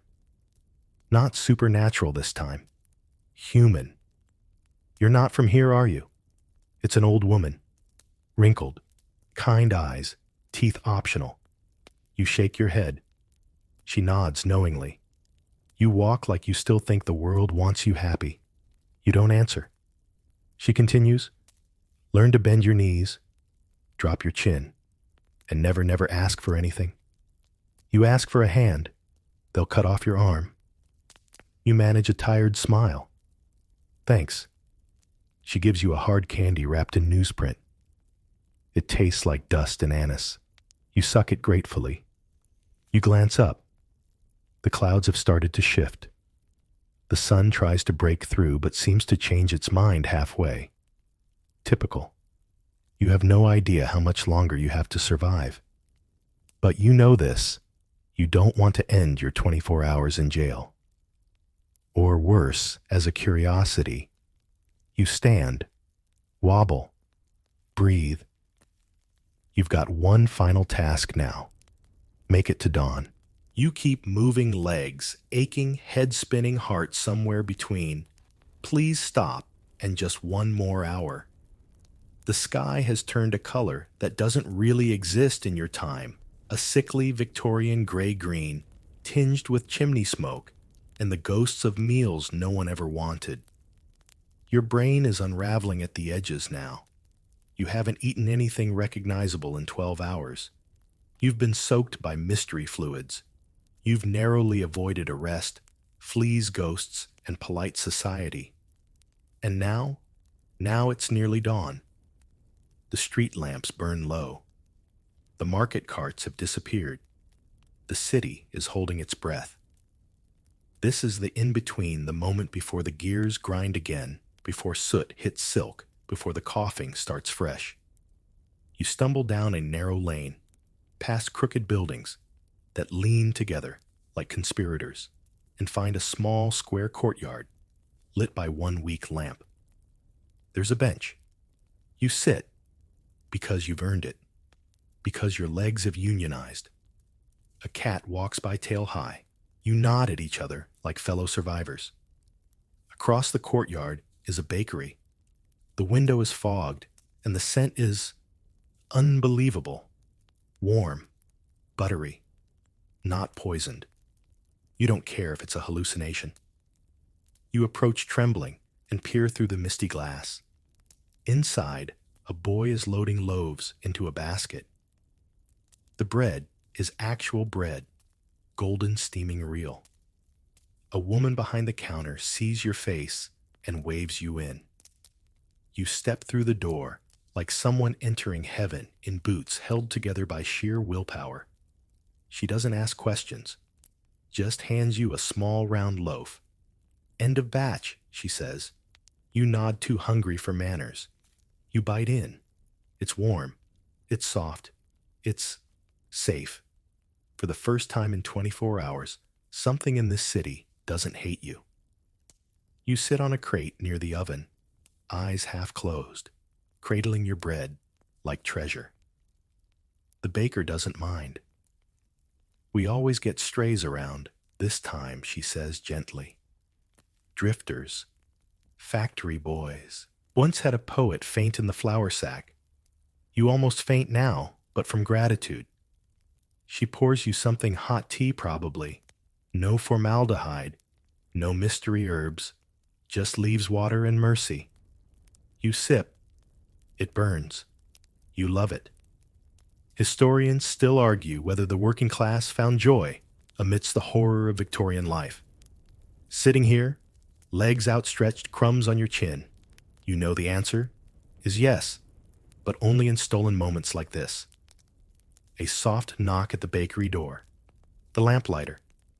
He steps in, nods at you, gets his usual 2 rolls. They exchange no money, no words, just understanding. Then he vanishes into the fog, like a ghost who keeps the lights on. The baker turns to you. You've made it through the night, haven't you? You nod slowly. She smiles. Then you'll probably live. A pause. Probably. You sip again. You don't even care anymore that your coat smells like rat and grief. You don't care that you lost a sock somewhere in the East End. You don't care that you've possibly seen a spirit and definitely seen someone use their cousin's hair in jewelry. Because you made it. You step back into the street just as the sun begins to rise, weak and pink and half-hearted, like even it isn't quite sure it wants to illuminate the city. The fog lifts an inch. A carriage rattles past. Somewhere a baby cries. Somewhere else someone swears. The city stretches its limbs. The gas lamps flicker out. You walk a little slower now, more confident. Not because you've mastered anything, but because you've survived everything. And it turns out that's enough. You pass a woman scrubbing her doorstep. She doesn't look up. You pass a man lighting his first pipe of the day. He nods. You nod back. You're part of the landscape now. Bruised, grimy, mismatched, but alive. The Thames sparkles dully to your left.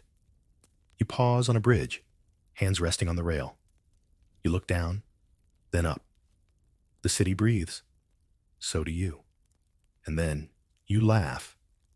Not loudly, not wildly, just softly. Because no one told you it was possible to fall in love with a place so terrible. But here you are, still standing, still coughing, still you, and now you've made it, somehow. Through the smoke and sorrow, the rats and corsets, the ghost poisons, and post-mortem portraits, you've stared down chamber pots, social suicide, and a haunted sausage roll. You've tasted the worst of Victorian life and the strangest moments of sweetness tucked inside it. Your body is wrecked. Your mind is wrung out. But your story, it's complete. You stepped into a world where the air itself was an enemy, where a smile could be scandalous, and soup might contain mercury. And you made it through to dawn. So now breathe. Let your shoulders drop. Let the imagined fog roll back. Let the candlelight of your own room flicker gently beside you, reassuring you that yes, you're back in your time now. No corsets, no bloodletting, no ectoplasmic dessert. You've earned this rest, not just because you survived the absurdity, but because you listened. You let yourself imagine. You walked the soot-stained lanes. You mourned. You laughed. You scratched the ghost itch. And now your bed is soft. Your sheets are clean. Your tea isn't laced with laudanum. And the only scratching you'll hear is a branch brushing your window, not the claws of a rat council in the walls. So go ahead. Close your eyes. Let go of the fog. Let go of the bells, the buttons, the bustling cruelty. You've come home. And tomorrow will feel a little more gentle because tonight you traveled somewhere terrible and found something beautiful in surviving it. Sleep well, time traveler. You've earned your dreams. Why Victorian doctors were scarier than your illness. We're heading into the dim, creaking corridors of Victorian medicine, where your cough might be treated with scissors, and your fever might just be an excuse to let the blood flow. You're here for a little rest, right? Well, let's just say you probably won't survive this particular house call. You stumble into a dark-paneled clinic off a foggy London street, wheezing a bit, nothing serious. The waiting room smells like mildew and boiled cabbage. A stern-faced man in a brown wool coat doesn't even look up as you cough politely twice. And then, without missing a beat, he gestures to a rickety wooden chair and says the most chilling sentence you'll hear all evening. Best to let the blood out. Welcome to Victorian bloodletting, the cornerstone of pre-scientific medical thought. The theory was simple. Your body's four humors, blood phlegm, black bile, and yellow bile, needed to be in perfect balance. Feeling ill? Clearly you had too much something. The easiest to remove blood. Out it goes. You may expect something surgical. No. This man grabs a ceramic bowl, a cloth, and a little tool that looks like a tiny bear trap. It's called a scarificator, adorably named horrifyingly efficient. It slices several little channels into your arm. Then he brings out the leeches, not one, not two, but a cozy half-dozen, wriggling and hungry. The good doctor assures you this is absolutely standard for everything from headaches to melancholy. Your blood is both the poison and the cure, apparently. Historical records suggest this was used for everything from nosebleeds to tuberculosis. If your blood was bad, they'd just drain it until you felt lighter. Which you probably did. Just not in a good way. And here's the kicker. Many physicians didn't sterilize their instruments between patients. Why would they? Germ theory was still a twinkle in Pasteur's eye. You, your neighbor, and the coughing coal miner all shared the same set of blades gently wiped on a linen cloth. Reassuring, right? A particularly gruesome method involved making shallow incisions across the back and applying heated cups to draw out the infection. The suction left angry welts, which doctors proudly interpreted as signs of healing. It looked more like medieval branding. And for internal illness, well, a bleeding enema wasn't off the table. Let's not even. Now here's a delightful fringe detail. One London apothecary kept over 400 leeches in his shop, each carefully weighed and priced by size. Larger ones were considered premium and could fetch the same price as a full meal. Some people even rented them. Yes, rented leeches, leased for 24 hours, then returned full and presumably content.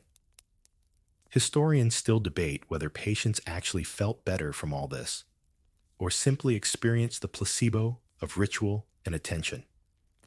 One theory is that removing blood reduced high blood pressure, which might have brought a fleeting sense of calm just before the dizziness set in.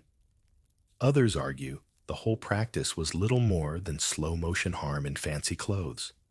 And yet, this was the norm. Queen Victoria herself reportedly approved of bloodletting, though wisely left it to her court physicians. Even when it became clear that patients were more likely to die after such treatments, it remained popular, if not for health, then for status. A well-bled body was a refined one. As you rise from the chair, lightheaded and pale, the doctor presses a scrap of linen to your arm and instructs you to rest, drink broth, and avoid excitement.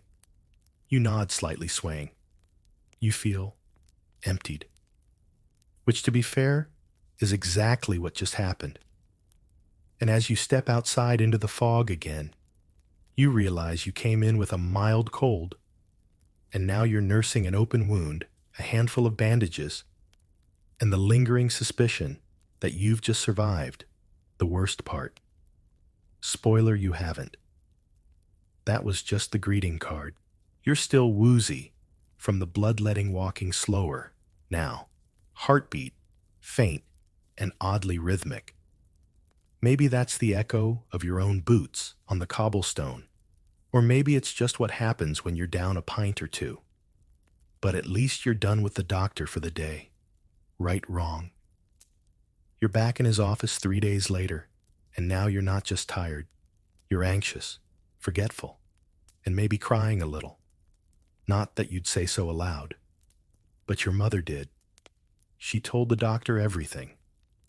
And now, he smiles, leans forward and says, "It's definitely a case of hysteria." If you're a woman in Victorian England, hysteria is the great medical catch-all. Are you tired? Hysteria. Moody hysteria. Caught reading novels or making art. Definitely hysteria. Once your womb is suspected of wandering, yes, wandering, you've crossed the diagnostic Rubicon. The word itself comes from the Greek hystera, meaning uterus, and Victorian doctors believed that the womb could literally float around your body, bumping into other organs and causing emotional chaos. This led to a range of, let's say, imaginative treatments. You're ushered behind a velvet curtain into a room smelling faintly of lavender oil and hot metal. The doctor brings out a peculiar chair and some, tools. You try not to ask questions. Victorian medicine has a way of answering things you never wanted to ask. The standard treatment, pelvic massage. That's right. The doctor, sometimes even a midwife, would manually stimulate the patient to release the hysteria. And because this was tedious and time-consuming, medical inventors raced to find a shortcut. Enter the vibrator.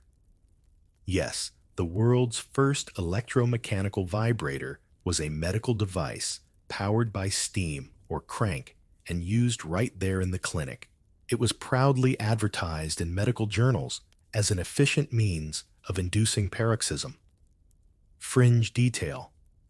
Some private doctors outsourced this treatment to machines you could rent by the hour. Think seedy basement leather gloves and a water wheel in the corner. Some historians believe this was the first documented example of an insurance-eligible orgasm. Now, not all hysteria cases were treated this way. Some women were diagnosed as too sensitive and prescribed complete bed rest for months. No talking, no books, no visitors, just white walls, boiled chicken, and your own thoughts. The goal was to dull the senses until the patient ideally returned to emotional equilibrium or total collapse. Men, of course, were rarely diagnosed with hysteria. Instead, they got neurasthenia, which translated roughly to too much thinking. The treatment for that, long vacations in the Alps or a rugged solo trip to North Africa. So while women got sedated, men got travel guides. Historians still argue whether hysteria was a purely patriarchal diagnosis, or if it masked deeper societal pressures, particularly around women's mental health and autonomy. Some say it was just Victorian doctors medicalizing anything they didn't understand. Others note that it offered some women a strange kind of power. Feigned illness sometimes allowed them to escape rigid roles or abusive homes. Not liberation exactly, but a clever sidestep.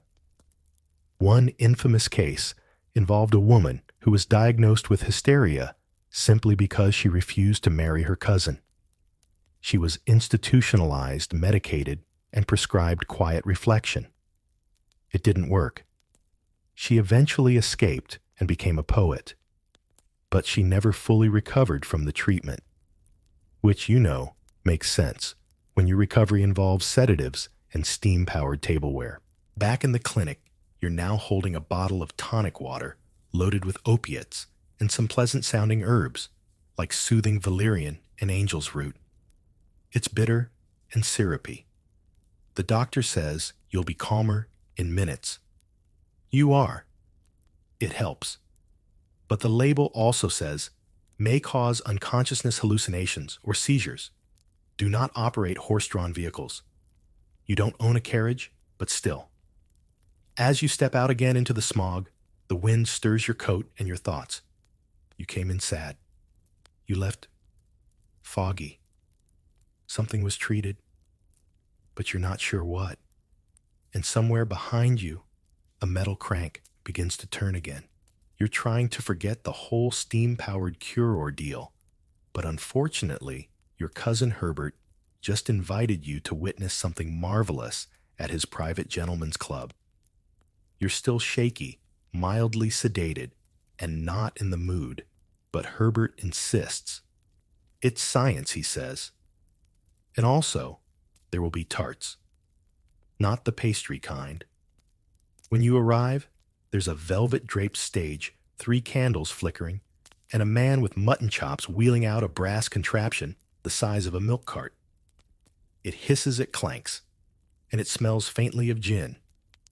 The man bows and declares, "Tonight, for your amusement and education, ether demonstration, and impromptu dental surgery, welcome to the chaotic birth of anesthesia." In the mid-Victorian period, anesthesia was still an emerging miracle, and a dangerously casual one. Ether chloroform and nitrous oxide laughing gas were being trialed for surgery, childbirth, and sometimes just party tricks. No one had really figured out proper doses, or safety procedures, or the part about how explosive some of these chemicals could be around open flames. Tonight's show begins with a volunteer, a man with a bad tooth and a good sense of humor. He sits back, a cloth soaked in ether pressed to his face.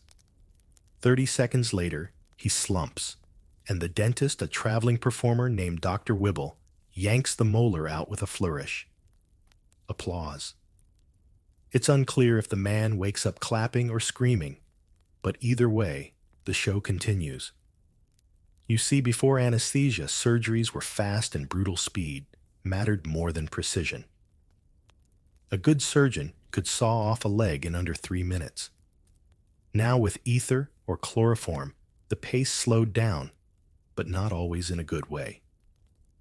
Some doctors use the opportunity to explore, poke around, or conduct experimental incisions. Yes, on you. One fringe case from 1848 describes a Scottish surgeon who, after administering chloroform, casually removed a patient's appendix just to see what would happen. It didn't go well. But the man felt no pain until later. Historians still debate whether Victorian surgeons genuinely improved outcomes with anesthesia or simply enabled more reckless procedures. Some argue that it saved lives by allowing longer, cleaner operations. Others point to the early death rates and say it was just prettier chaos. Chloroform was especially popular among upper-class patients. Queen Victoria herself famously used it during childbirth in 1853. But what wasn't publicized as loudly was the number of patients who slipped into cardiac arrest from it. It was potent, unpredictable, and administered by doctors who sometimes had no more training than your neighborhood butcher. And the party culture around it. That's not exaggeration. Laughing gas parties were all the rage in certain circles. People would inhale, giggle uncontrollably, hallucinate, and then pass out, often hitting furniture on the way down. Charles Dickens wrote about these scientific frolics with amused concern, noting how quickly a respectable evening could turn into a mass fainting spell. Back at Herbert's club, the demonstration wraps with a dramatic flourish and a warning about prolonged use of ether, possibly leading to mania. The audience laughs. You do not. As you step outside, again into fog, you wonder which was scarier, the surgery before anesthesia, or the ones they started doing because of it.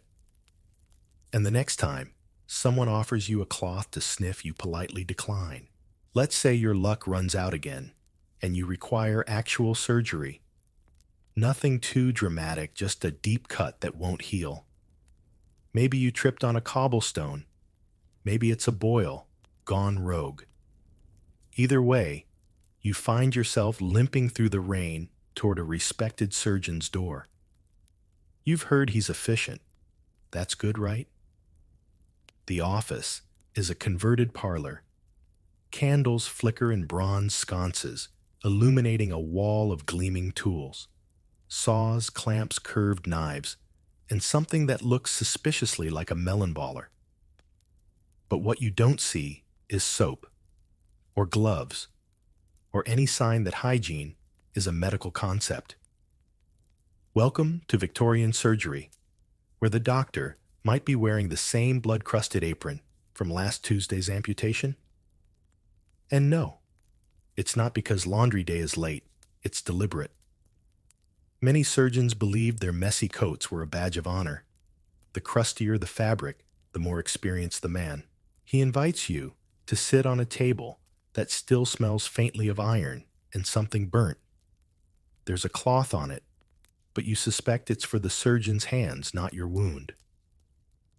And as he begins to prep, you realize he hasn't even washed them. Victorian doctors didn't know about bacteria the way we do now. Germ theory was still being debated, and many professionals scoffed at the idea that invisible particles could cause disease. Some thought it was bad air. Others blamed an imbalance in your spiritual essence. Either way, cleanliness didn't make the top 10 list of priorities. Instead, many tools were reused between patients, often without more than a cursory rinse in cold water. Bone saws and scalpels might still have visible traces of the previous person's encounter. Wounds were stitched with catgut and covered with bandages that may or may not have come from a sterile jar or the surgeon's coat pocket. One especially chilling fringe fact: some surgeons sharpened their knives on leather straps they carried in their boots. That's right. Boot leather. Street grime. Open wound. Connect the dots if you dare. Historians still argue whether the resistance to germ theory was due to ignorance or arrogance. Some surgeons felt that their authority was under attack by fancy new science. Others were simply creatures of habit, if bloodletting and unwashed hands had always worked before, why change now? And the numbers were telling. Patients who underwent surgery in hospitals, especially public ones, had a far higher mortality rate than those treated at home. In fact, many wealthier individuals refused to go near hospitals, insisting on private procedures in their parlors or bedrooms. The assumption was the fewer strangers around your wound, the better your chances. Surgeons prided themselves on speed, not cleanliness. The faster the cut, the less time for the patient to thrash, scream, or go into shock. One particularly famous surgeon, Robert Liston, could amputate a leg in under 30 seconds. He was also rumored to have accidentally nicked an assistant and slashed through a spectator's coat in the same motion. All three reportedly died, one from sepsis, one from shock, and one, possibly, from embarrassment. You lie back and brace yourself. The knife gleams, and the doctor says something about not needing chloroform for a little thing like this. A bold claim. He begins cutting before you can reply. The pain, blinding. Sharp, immediate, but almost drowned out by the smell.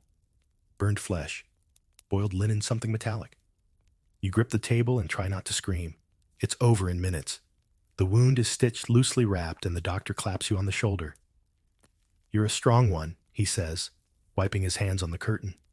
You're too dazed to answer. Outside, again in the cold mist, you feel everything and nothing. The bandage is already damp. You hope it's rain. And you swear you hear the faint metallic clatter of that melon baller being returned to its shelf.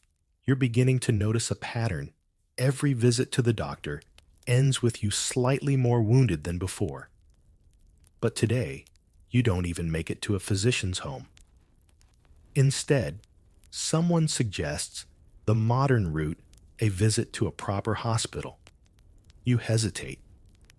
Hospitals in Victorian England don't exactly have a glowing reputation. Still you go.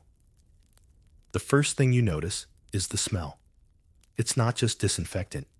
It's iron and sweat and something sour. The building is grand in architecture, arched windows, stone steps, ornamental gargoyles watching from above. But the inside is another world. Beds line every hallway. Curtains are rare, privacy is non-existent, and the moans come in waves. You're placed in a ward with 20 others. The man beside you has a leg infection. It's blackened the skin, flaking like old parchment. The nurse gently opens a tin and applies carbolic acid, a then revolutionary antiseptic that burns like fire and smells like embalming fluid. He groans. You look away. Welcome to the Victorian hospital experience, overcrowded, understaffed, and eerily silent, except for the occasional scream. Most nurses aren't Florence Nightingale. Many are barely trained, often former servants with a crash course in wound cleaning and bandage tying. If they like you, they fluff your pillow. If not, they reuse your compress on the next guy. The water is cold. The food is worse. Porridge 3 times a day. Once, if you're unlucky, it comes with a spoonful of maggots. Protein, they say. You overhear a conversation about surgical rotations. That poor chap, 3 beds, overscheduled for bladder stone removal in the morning, without anesthesia. The doctor believes a clean hand and a steady wrist are all one needs. The man whimpers in reply. And the bedding. Sometimes it's changed, sometimes not. In winter, the cold air slices through the drafty halls, and blankets are thin. In summer, the stench of unwashed bodies and festering wounds mingles with the droning of flies. A fringe fact, to keep you awake, some hospitals intentionally place the dead near windows so their spirits could exit easier, which explains the stiff figure propped upright in the corner. You try not to look. Historians still argue whether early Victorian hospitals were truly more dangerous than home care or simply victims of bad luck and bad airflow. Some studies suggest that without antiseptics or germ awareness, a home birth or surgery might have had better odds simply because there were fewer sick people nearby. No cross-contamination, no shared tools. But hospitals had one thing: home care didn't a place for the poor. If you couldn't afford a physician to visit your home, you came here, not to heal, but to hope. You sit up slightly, wincing at the pull of a fresh suture. A nurse walks past with a tray of instruments clinking like bones in a jar. You recognize one, yes, the melon baller's cousin.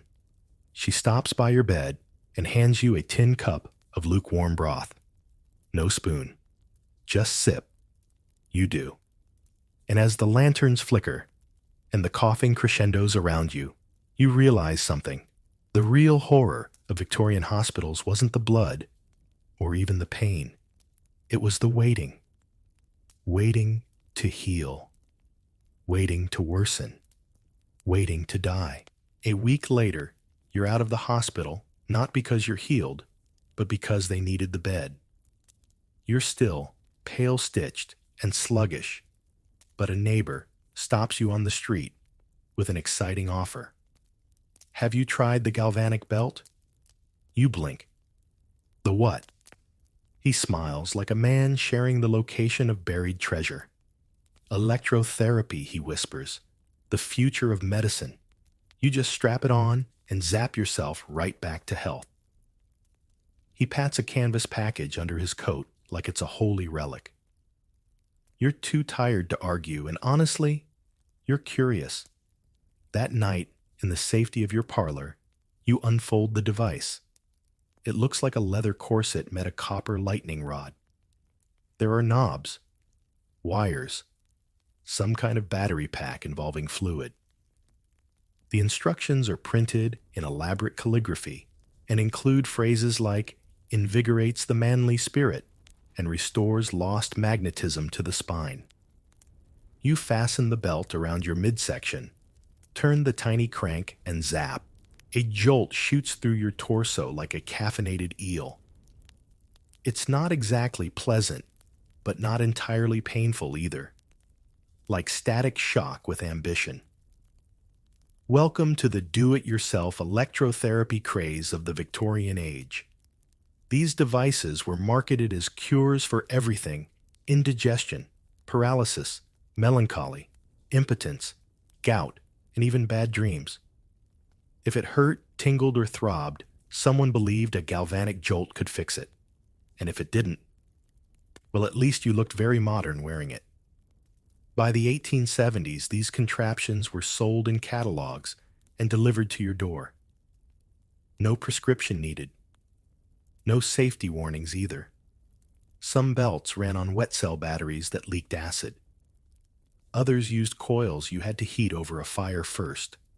Delightfully Victorian. There was even a fringe model called the Pulvermacher chain, designed to drape down the spine and across the genitals for maximum restorative energy. Men wore them to work under their waistcoats, and women tucked them discreetly beneath corsets. A proper Victorian scandal waiting to happen now with sparks. Historians still debate whether patients genuinely felt better because of the electrical stimulation or simply from the novelty. One school of thought argues that placebo effect plus mild nerve excitation explains the mood boosts. Others suspect that it just distracted people long enough for their real illness to run its course, or perhaps more cruelly run them down entirely. Doctors had mixed feelings. Some saw the belts as harmless folk remedies. Others warned about burns, irregular heartbeats, or the very real risk of electrocuting one's privates. You lying on your settee with the belt still buzzing faintly feel odd. Not better. Not worse. Just aware. Like your organs are humming a tune you've never heard before. A newspaper ad near your feet promises new galvanic slippers for foot pain and moral clarity. You consider ordering a pair. Because frankly, after leeches, bloodletting bone saws, and public hospitals, a tingly waist seems like a spa day. Still, as the belt gives one final zap and sputters out in a curl of smoke, you think maybe, just maybe, modern electricity should stay in the walls. You wake up the next morning to find an apothecary's leaflet tucked under your door. It's printed on thick cream paper, embossed with golden script, and smells faintly of cloves. The headline reads, "A Mother's Best Friend, Soothing Syrup for Infants and Grown Gentlemen Alike." You're intrigued. Not for yourself, of course, but for your neighbor's wailing baby who hasn't slept in 3 days. You wander into the shop around noon and are greeted by polished wood-stained glass and rows of mysterious bottles with names like Mrs. Winslow's, Dr. Bateman's, and Infant Comfort Elixir. The chemist, rotund, rosy-cheeked, and vaguely smug, slides a cobalt vial across the counter and assures you it will soothe any creature into a state of gentle stillness. You don't ask what's in it, but I will tell you. Opium. Lots of it. Also, morphine alcohol, chloroform cannabis extract, and if you're lucky, a dash of honey. Welcome to the darkly comforting world of Victorian patent medicine. These tonics were sold over the counter, heavily advertised, and often entirely unregulated. That syrup you just bought. It's less a sleep aid and more a chemical blackout in a bottle. It wasn't just for babies either. Opium tinctures, like laudanum, were a daily staple for adults of all classes. Toothache, laudanum. Menstrual cramps, laudanum. Existential dread, laudanum. The Victorians practically buttered their toast with it. Fringe tidbit. Some teething syrups promised relief by numbing the gums with a soothing balm. That balm, cocaine. Not kidding. By the late 1800s, cocaine was available in throat lozenges, face creams, and even chewing gum. Sigmund Freud wrote love letters to it, literally. And if opium or cocaine wasn't your style, arsenic was a surprisingly popular pick-me-up. Tiny doses, carefully managed, were said to brighten the eyes and improve the complexion. Some women used it regularly, building up tolerance like it was a skincare routine. Victorian radiance had a cost. Historians still argue how aware the public really was of these ingredients. Some claim people genuinely didn't know what they were taking. Others think they knew exactly and simply didn't care as long as the pain stopped and the baby slept. One terrifying case from 1871 tells of a mother who gave her child 4 spoonfuls of soothing syrup during a thunderstorm. The baby slept for 36 hours. She thought it was divine. The baby never woke up. That brand continued selling for another 20 years. And here's a delightful contradiction. While upper-class mothers were dosing infants with morphine drops, temperance movements were rising in the streets, decrying alcohol as a threat to Christian virtue. Meanwhile, many of those same protesters carried opium pills in their coat pockets. Because medicine, of course, is not a vice. You arrive home, drop the syrup on the table, and suddenly remember your own cough is back. You measure a teaspoon. It tastes like molasses and metal. Then the warmth spreads. Everything softens. The ceiling moves slightly. The chair hums beneath you. And for the first time in days, you feel okay. Tomorrow, you might forget your own name. But tonight, you drift gently into the haze of Victorian self-care. The next morning, you wake up, not in your bed, but on the floor, next to your writing desk, a faint syrup stain on your shirt, and your cat perched on your stomach, looking mildly concerned. You blink slowly, and try to remember what day it is. You're not quite sure. But your neighbor is knocking. Again. She's brought you a new remedy this time, in a frosted bottle with gold trim and the words, "Nervous tonic for ladies," etched in looping script. She insists it's doctor recommended. You're not even fully conscious yet, but sure, why not? This is Victorian medicine. What could possibly go wrong now? You peer at the label. Contains red wine, valerian root cannabis, sativa extract, laudanum cinnamon, and a trace of mercury. Sounds festive. Welcome to the strange world of ladies' tonics. Custom formulations designed not to cure, but to soothe the particular fragile, often completely made-up ailments of Victorian womanhood. These drinks, pills, and lozenges were marketed with sweeping promises, emotional balance, youthful glow, restored feminine energy. Translation: opiates, alcohol stimulants, and sometimes, just for fun, trace amounts of heavy metals. If you were a man suffering nerves, you were expected to smoke a pipe or go on a trip to the Alps. If you were a woman, the solution was something far more delicate: lie down, take a tincture, and stop asking questions.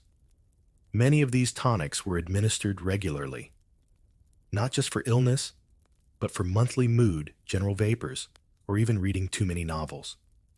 One popular brand, Dr. Pierce's favorite prescription, was advertised as a positive cure for all female weaknesses. Its actual contents: a blend of cocaine, opium, and a hint of paprika. Because, why not? And then there were the therapies.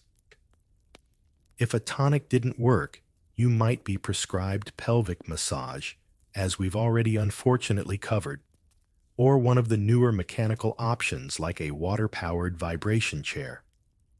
Some clinics had full rooms devoted to these devices, with respectable doctors administering manual stimulation therapies while solemnly taking notes.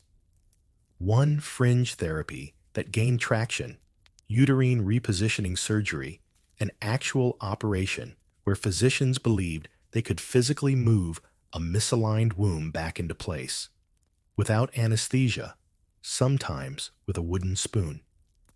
Historians still debate the psychology of these tonics.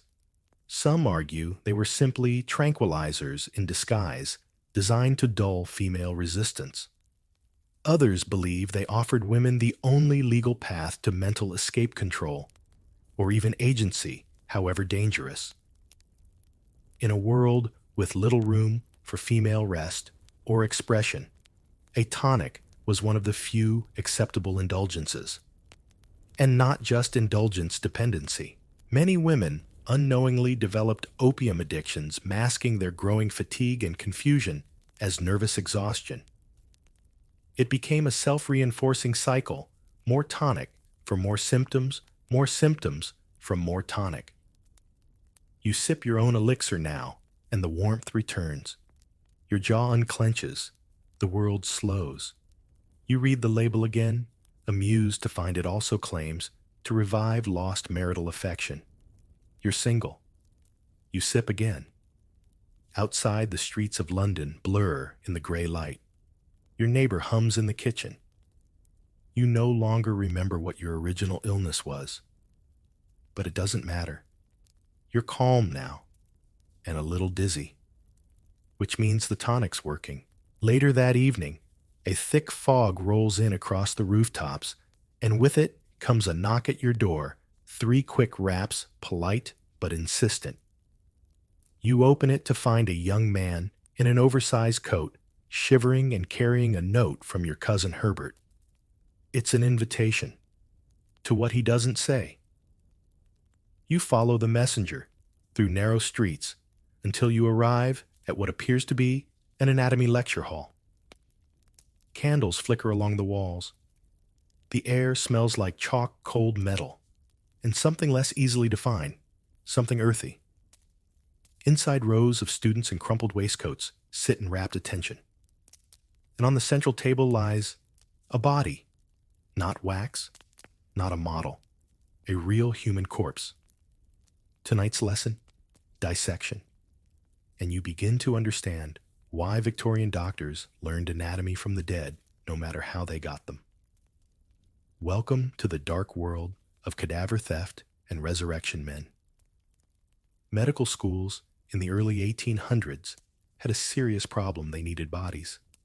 Lots of them. Dissections were essential for training new surgeons, but legally only executed criminals could be used, and those were in short supply. So an underground market blossomed. Enter the resurrectionists, grave diggers for hire. These were men who dug up freshly buried corpses and sold them to medical colleges under cover of night. It was shockingly lucrative. One body snatcher could make more in a single night than a factory worker earned in months.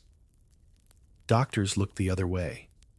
Some even placed discreet ads or paid middlemen under aliases. As long as the cadaver arrived fresh and intact, few questions were asked. Fringe tidbit. In Edinburgh, the notorious pair, Burke and Hare, skipped the grave, robbing altogether, and began murdering lodgers to supply their anatomy clients. They were caught. Burke was hanged. Ironically, his body was then dissected in public. Poetic justice, Victorian style. Back in the lecture hall, the instructor removes his gloves. He's been dissecting barehanded and gestures toward the body's open chest. You feel your stomach lurch. The students lean closer. The lecturer jokes that this one was quite a runner in life, pointing to the length of the femur. The class chuckles.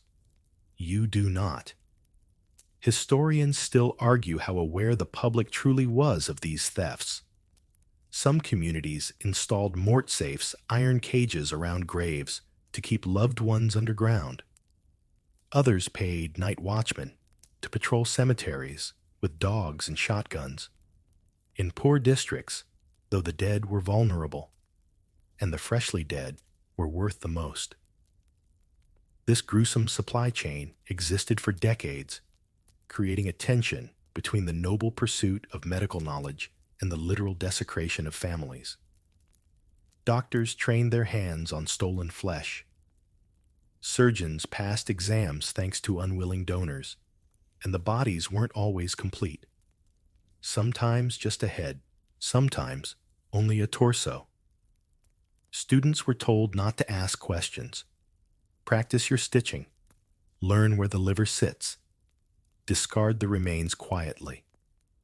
You sit at the back of the room, now your chair colder than the slab at the center. The professor lifts a scalpel with flair and slices into the abdomen as if it were a ham. You taste iron in your mouth. And as the lesson ends, students toss their aprons aside and step over blood-stained sawdust. A man wheels out a bucket. You don't want to know what's inside. You leave quickly, hand over mouth, and resolve to be very, very careful around your cousin Herbert from now on.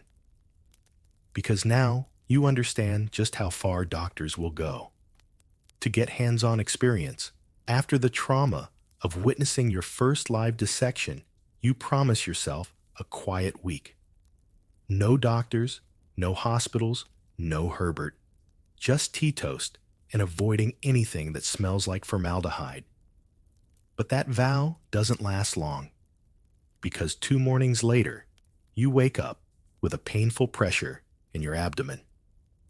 Something sharp, gaseous, and altogether unholy seems to be staging a rebellion in your digestive tract. A neighbor recommends a flatulence treatment specialist, and before you can protest, she's already walking you to his door. You really should start locking yours. Inside the office looks respectable. There's even a polished clock on the wall ticking pleasantly. But then the doctor enters short balding, wearing brass-rimmed spectacles and a cravat speckled with something. He smiles wide.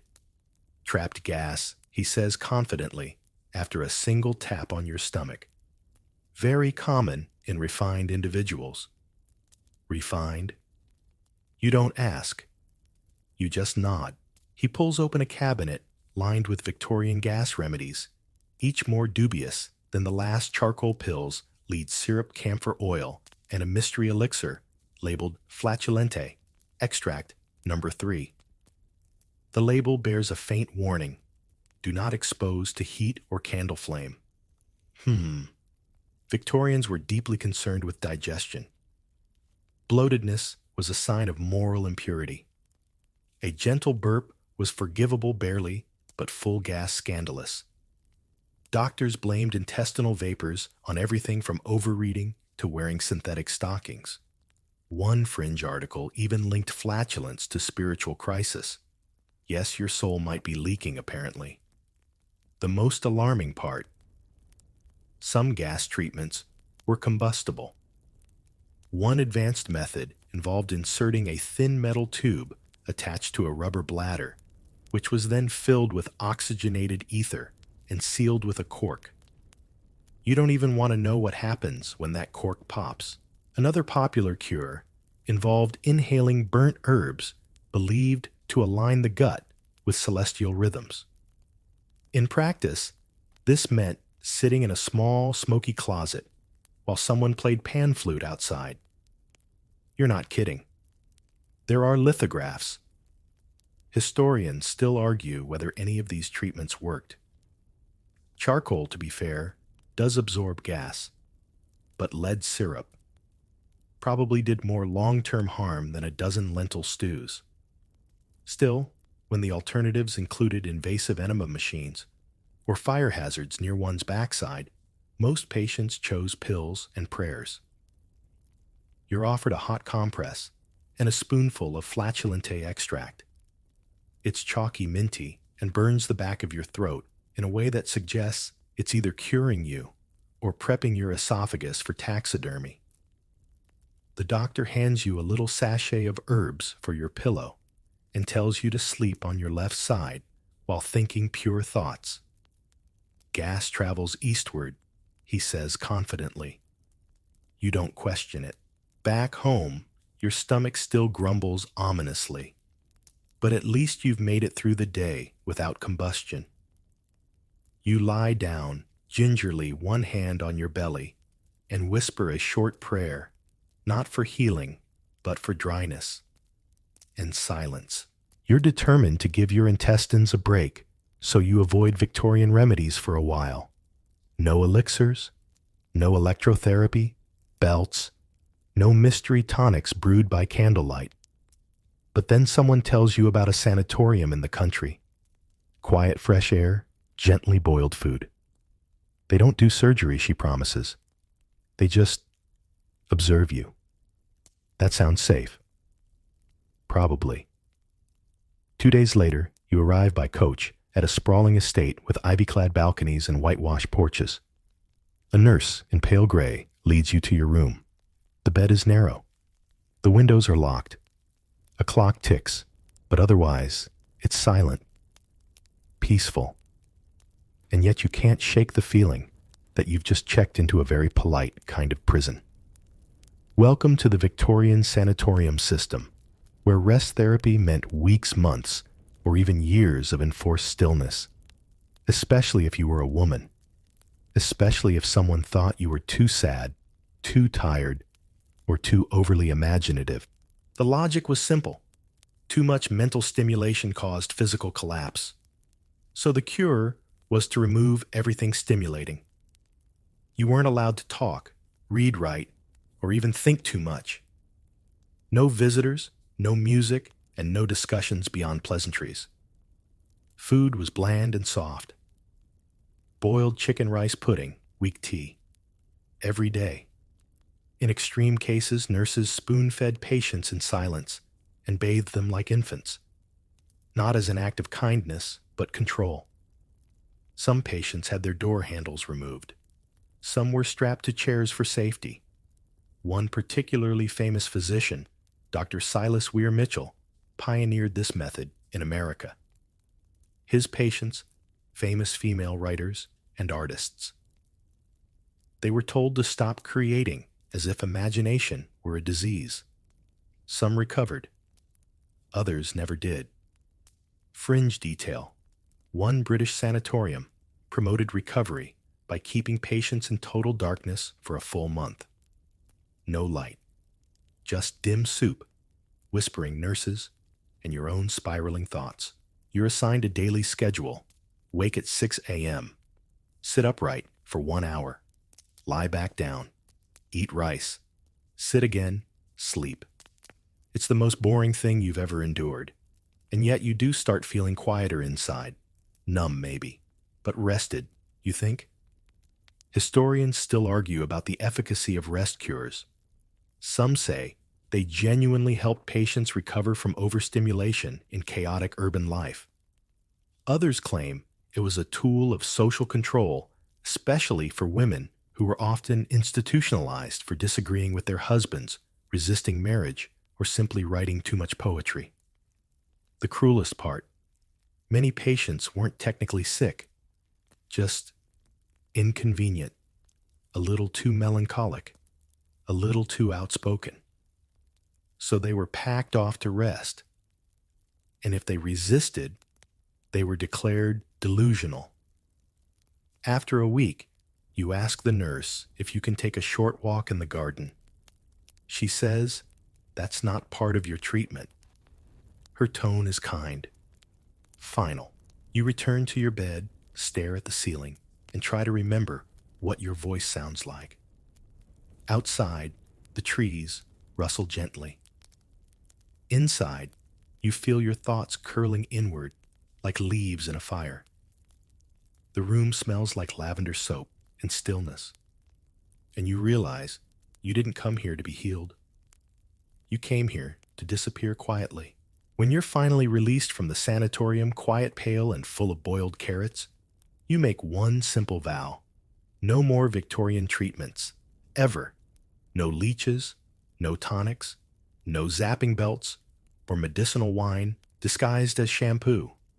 But of course, fate has other plans. One evening, while reaching for a candle, your hand jerks and your head slams into the corner of a dresser. Blood, dizziness, a ringing in your ears. A neighbor rushes in and sees the wound.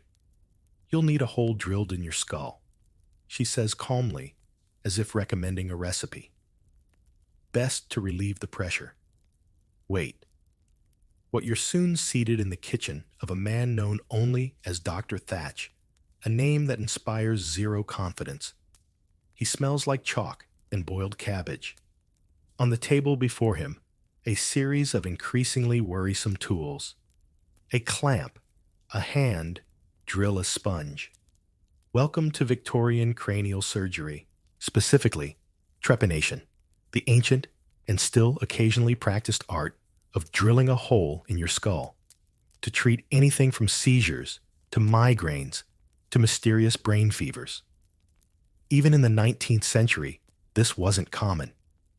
But when it happened, it was almost always done without anesthesia. Why? Because some believed the natural pain response helped guide the surgeon away from sensitive tissue. How thoughtful. You're told to sit still, hands on knees. The doctor cleans the drill with a rag. Not a sterilized rag, just a rag. He mutters something about humor buildup and imbalanced brain fluids. No science, all confidence. As he begins turning the crank slowly, precisely, you feel a dull, vibrating pressure inside your head. It's like someone is trying to tune your skull to a radio station that doesn't exist. Fringe details some trepanations weren't even for injury, they were performed to release dark thoughts. The idea being that sadness could be physically let out like steam from a kettle. A hole in your head, and poof, there goes the grief. You try not to move. Try not to pass out.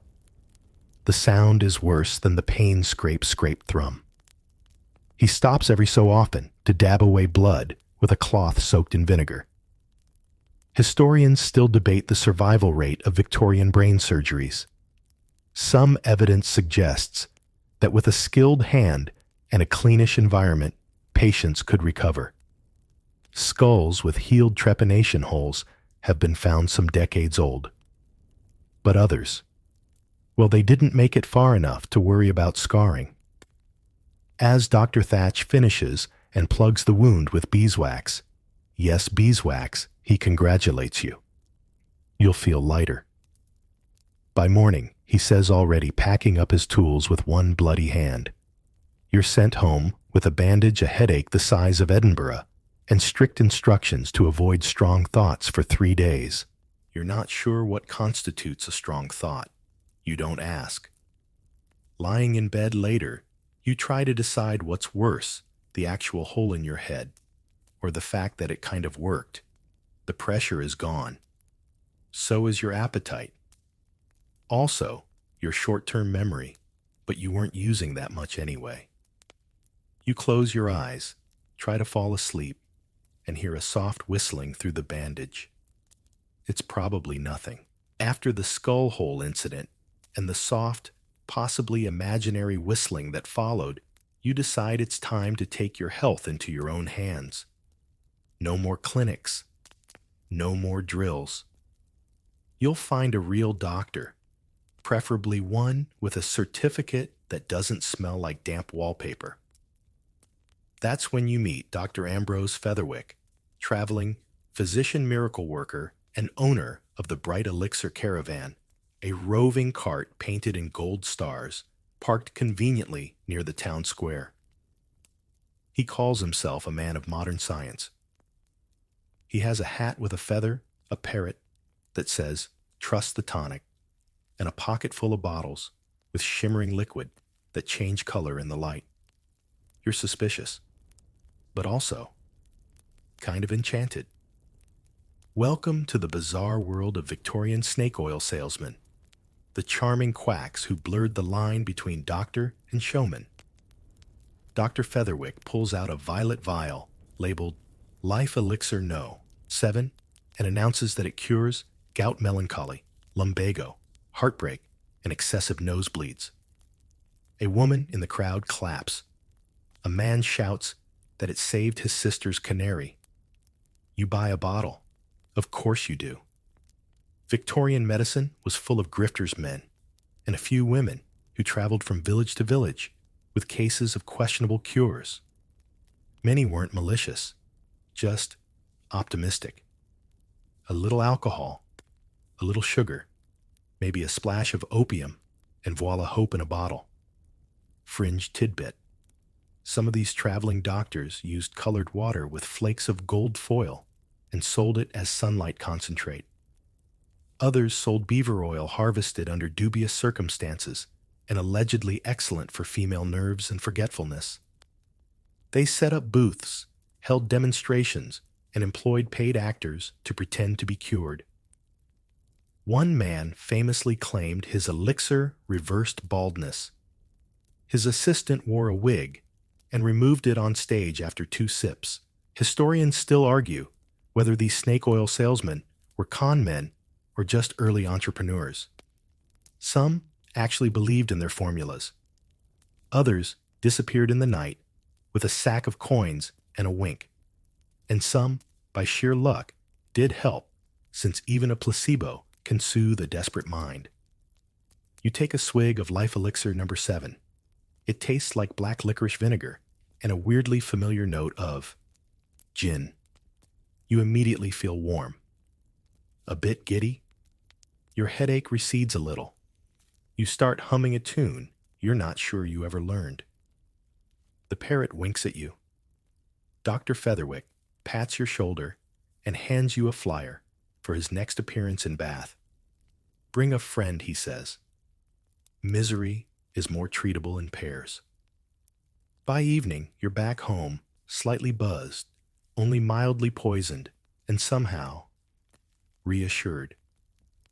There's something comforting about a man who looks you in the eye and lies with such musical rhythm. Your head still whistles a bit, but now you're kind of into it. You've now tried bloodletting electric belts, hysteria tonics, public hospitals, a hole in your skull, and a parrot-endorsed elixir. The only thing you haven't done is die. Yet. But something shifted. You're starting to notice smells. Not the comforting kind. No lavender sachets or cinnamon cordial. No, we're talking hospital rot corpse musk, and that faint floral undertone of Victorian denial. Because tonight, as you walk past the city infirmary, the air is thick with something sweet and putrid, like fruit gone wrong. You pause, peek inside, and there it is, the unmistakable scent of death covered by perfume. Welcome to one of the most haunting paradoxes of Victorian medicine, how they tried to unmask decay with lavender roses and lemon balm, as if that might fix everything. And in a way, they believed it could. Before germ theory was widely accepted, many physicians and nurses subscribed to the miasma theory, the idea that bad smells, not bacteria, caused illness.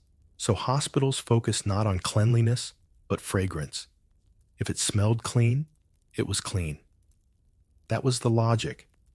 So they drenched the wards in floral water, hung sachets from ceilings, and kept bowls of vinegar-soaked sponges in corners to absorb evil air.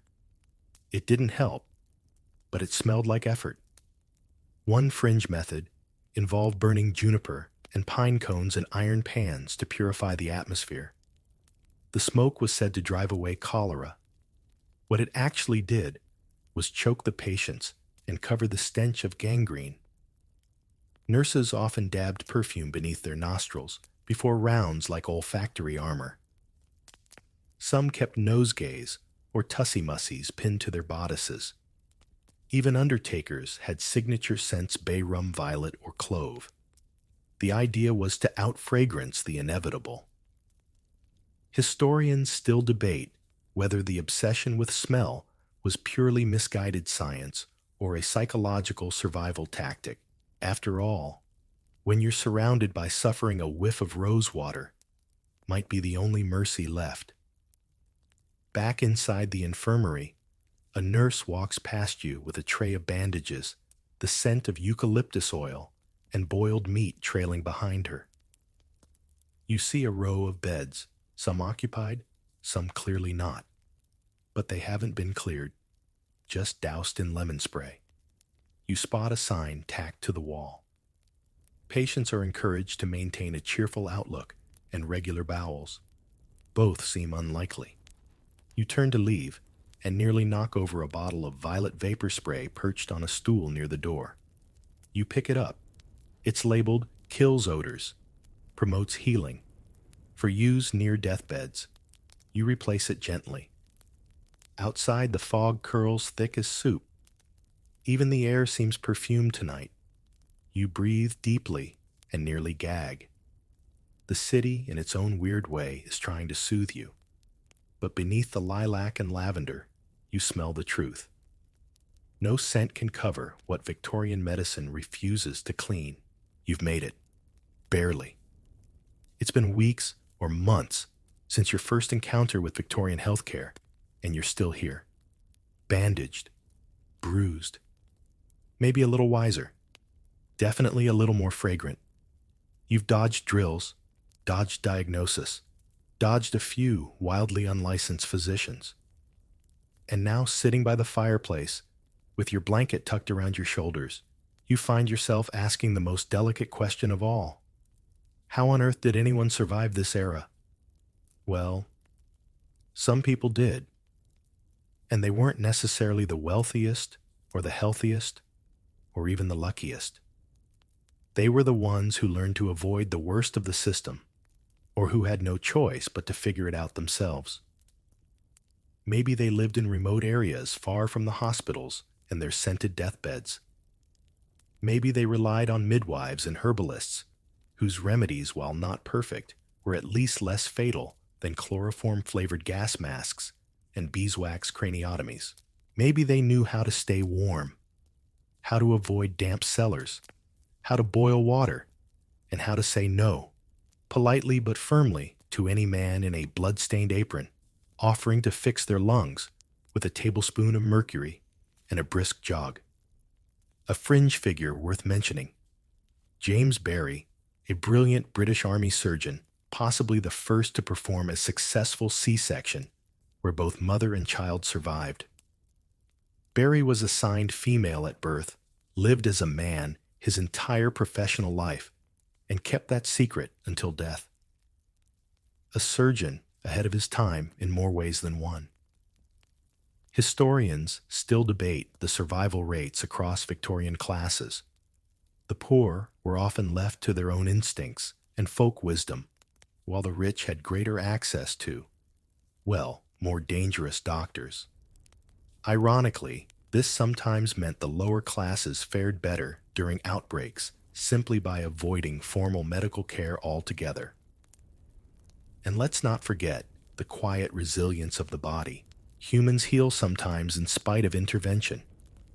Fevers break, bones knit, grief eases, even when wrapped in liniment-soaked gauze and sprayed with lavender oil in a room full of strangers coughing into the curtains. So maybe you too would have made it through, not because of the doctors, but around them. The wind rattles your window. A kettle whistles softly. You lean back in your chair, the firelight flickering across the pages of an unopened medical pamphlet. You've earned the right to ignore it. You survived bloodletting, survived electrotherapy, survived the brain hole. You even survived Herbert. That deserves a moment of stillness. And now, let's take a deep breath. You're no longer in that drafty operating theater, nor tucked into a narrow bed with iron rails and scented sheets. You're here, warm, rested, safe. Let the candlelight dim in your imagination. Let the tools, we put away their edges, dulled by time. The doctors, the tonics, the sharp-scented linen, all of it fades like fog curling back into the forest. You feel the weight of the blanket over your legs, the softness of your pillow. Maybe there's the hum of a fan beside you, or the subtle creak of your own quiet house at night. Let it hold you. You've wandered through Victorian corridors, seen the flicker of gas lamps, heard the polite cough of someone who may or may not be contagious. But that's all behind you now. Just stories, echoes. And the deeper you breathe, the further it slips away.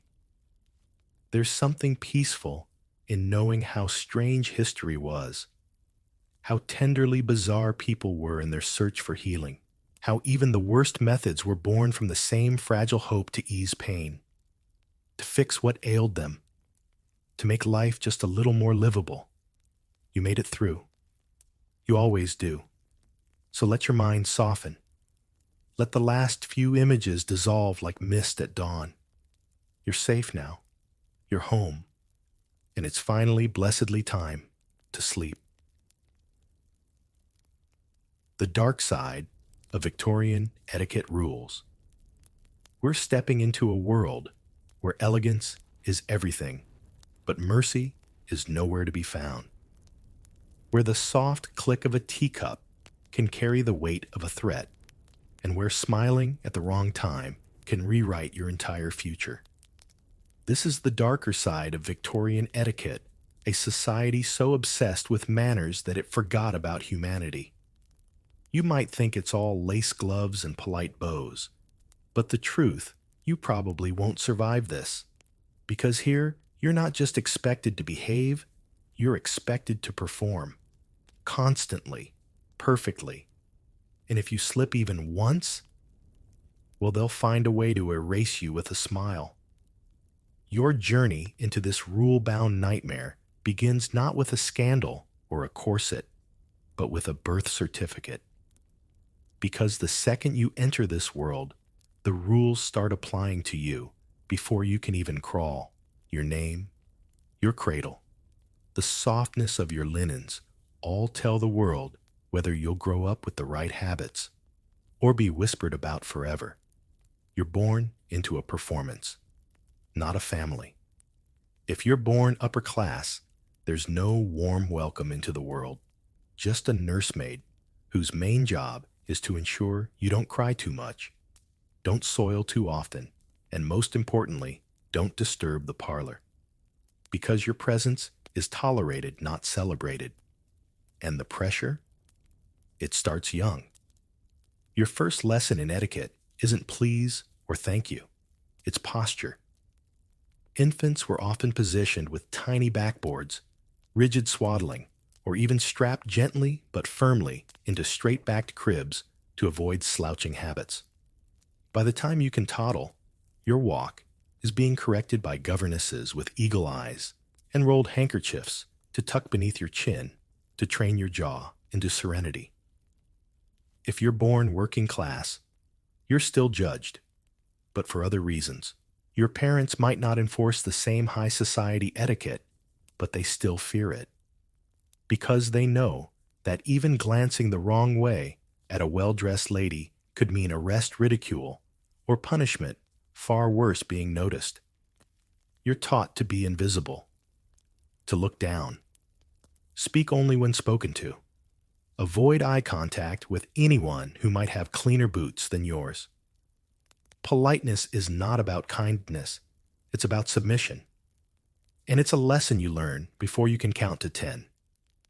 By age 5, upper-class children are expected to curtsy or bow on cue, to refer to adults as Sir, Ma'am, or Your Grace, depending on the occasion. You're not allowed to interrupt, even if your hair's on fire or your leg's asleep from sitting still too long. And you better be able to sit through an entire hour of parlor conversation without fidgeting. There's a punishment for every deviation. Some parents favored isolation. Others used silence days at a time with no verbal interaction as a way to reflect.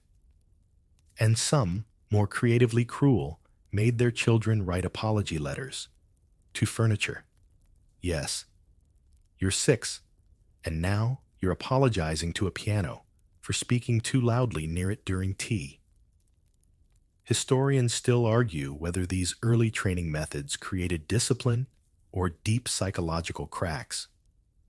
But even the most traditional sources admit the Victorian child wasn't nurtured so much as molded into something sharp-edged, compliant, aesthetic. You remember the first time you're punished for smiling too much, or speaking too loud, or laughing in church. Not because it hurt, but because of the look on your mother's face. Not anger, disappointment, worse, embarrassment. She's not angry that you were rude. She's ashamed that anyone saw it. Because in this world, you don't exist as a person. You exist as a reflection of your family's dignity. You begin to internalize the rules. You stop fidgeting. You tuck your hands when you sit. You avoid dirt, not because you care, but because stains are a social death sentence. By the time you're 10, you've survived etiquette lessons that would make military training look casual. You can enter a room without making a sound. You can sip tea with 3 fingers precisely curled, never touching the rim. You can address 5 different kinds of people without blinking. But do you feel safe? Never. Because etiquette isn't a shield here. It's a blade. And someone's always watching, always whispering, always waiting for you to slip. And you will. Because being perfect forever is impossible. You're 7 now. Or maybe 9. Old enough to know how to pour tea without spilling. Old enough to recite your prayers without stuttering. And definitely old enough to understand that being a little girl in Victorian society isn't about being sweet or clever. It's about being quiet. Always. Painfully. Perfectly quiet. If you're lucky enough to be born into wealth, you don't play outside. That's for boys. And dogs. Your world is parlors, piano benches, and posture stools. Your toys are miniature dining sets and wooden babies you're expected to mother into silence. Even your dolls wear corsets. You sit hour after hour with your knees pressed together, back straight, voice low. If you sneeze too loudly, your governess glares. If you giggle, she corrects your breathing. And if you forget to curtsy to an adult who barely noticed your presence, that's an evening without supper. Or worse, a written report sent to your parents who now think you're on the path to ruin. You don't belong to yourself. You belong to expectation. For girls, etiquette isn't just about manners. It's a full-time training program for future social currency. Because your behavior now determines whether you'll land a respectable marriage later, or become one of those dreaded unfortunates who ends up in novels as a cautionary tale. So they teach you to lower your gaze, to never cross your arms, to never yawn in public, to say, "I'm quite well, thank you," even if your stomach hurts, your shoes pinch, and your aunt is whispering insults about your posture. Historians still argue whether Victorian girls were more strictly disciplined than boys. But the evidence leans toward yes, because girls had more to lose. A single impolite moment could become gossip.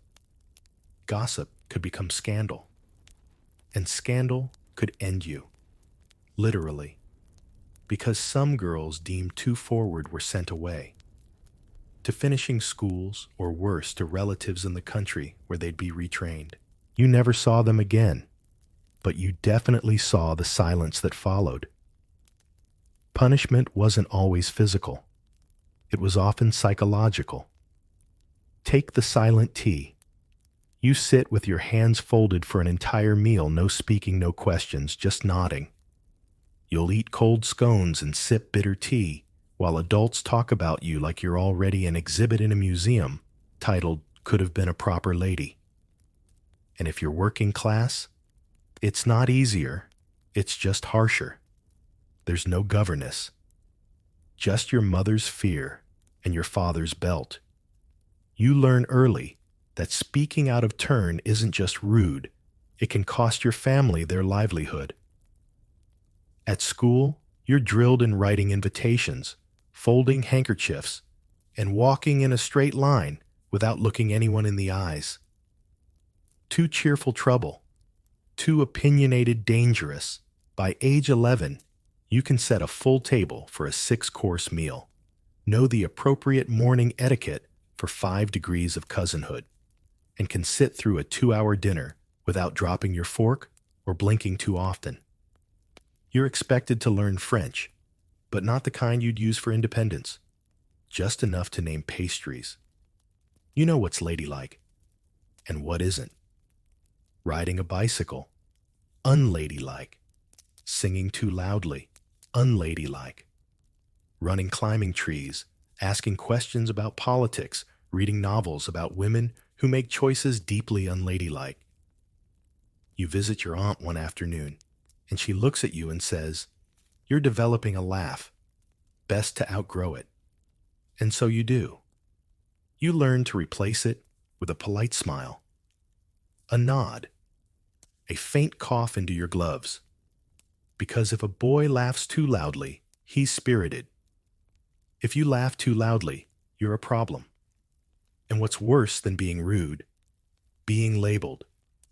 Fast, difficult, unnatural. You watch a friend disappear from your life. She spoke her mind once too often at Sunday dinner. Her mother sent her to a girls' boarding school known for discipline. When she returned 2 years later, she barely blinked. Her voice was as light as linen, and she only spoke when prompted. You remember thinking she's not there anymore. But everyone else called her polished. You walk past a mirror one day and don't recognize the girl staring back. Her mouth is small, like it's been zipped shut by years of silence. Her spine is straight, but her eyes are tired. You adjust your lace collar and whisper, "I'm quite well, thank you." Because you're trained to. Even if you're not, you're a boy now. Same rules, different expectations, heavier consequences. If you think being male in Victorian society means freedom, you're only half right. Yes, you get to run. Yes, you can speak louder. But from the moment your boots touch the floor in the morning, you are being groomed, for one thing, to become a proper Victorian gentleman. And make no mistake, that is not a job. It's a performance art. You're taught to bow correctly before you can multiply. Your handwriting must be elegant, but not flamboyant. Your speech must be articulate, but never emotional. You may be loud, but not passionate. You may be strong, but not soft. You may never, under any circumstances, cry. Because etiquette says emotion is feminine, and femininity in a boy is a disease to be cured. The first time you fall down and scrape your knee, you want to sob. But you see your father's face. He nods once and says, "Up." That's it. No sympathy, just command. You don't cry. You swallow it like a stone. Historians still debate whether Victorian emotional repression built resilience or just rebranded suffering as stoicism. Either way, by age 10, you can shake hands like a man address an admiral with the correct title and deliver a memorized toast without trembling, even if your stomach is full of nerves and liver pie. You attend school, or if you're unlucky, a boarding academy. These are less about learning and more about flattening. Your accent is corrected. Your opinions are filed down. Your left-handedness, if discovered, is disciplined out of you, sometimes literally tied behind your back with twine. Your body is not your own. It belongs to the posture rods, the shoe polish, the rules about how far apart your knees may sit in a drawing room. You're told to sit still, but never lounge. To speak up, but never interrupt. To make friends, but never touch. You are being sculpted into a gentleman, but the sculptor is blind, and the chisel is shame. And here's the catch. Everything you're being prepared for sounds grand university, promotion, marriage, but none of it comes with warmth. It comes with obligation. By 14, you're expected to know how to address a duel. By 15, how to write a condolence letter. By 16, how to propose a toast without revealing your personal opinions. Because having personal opinions is risky.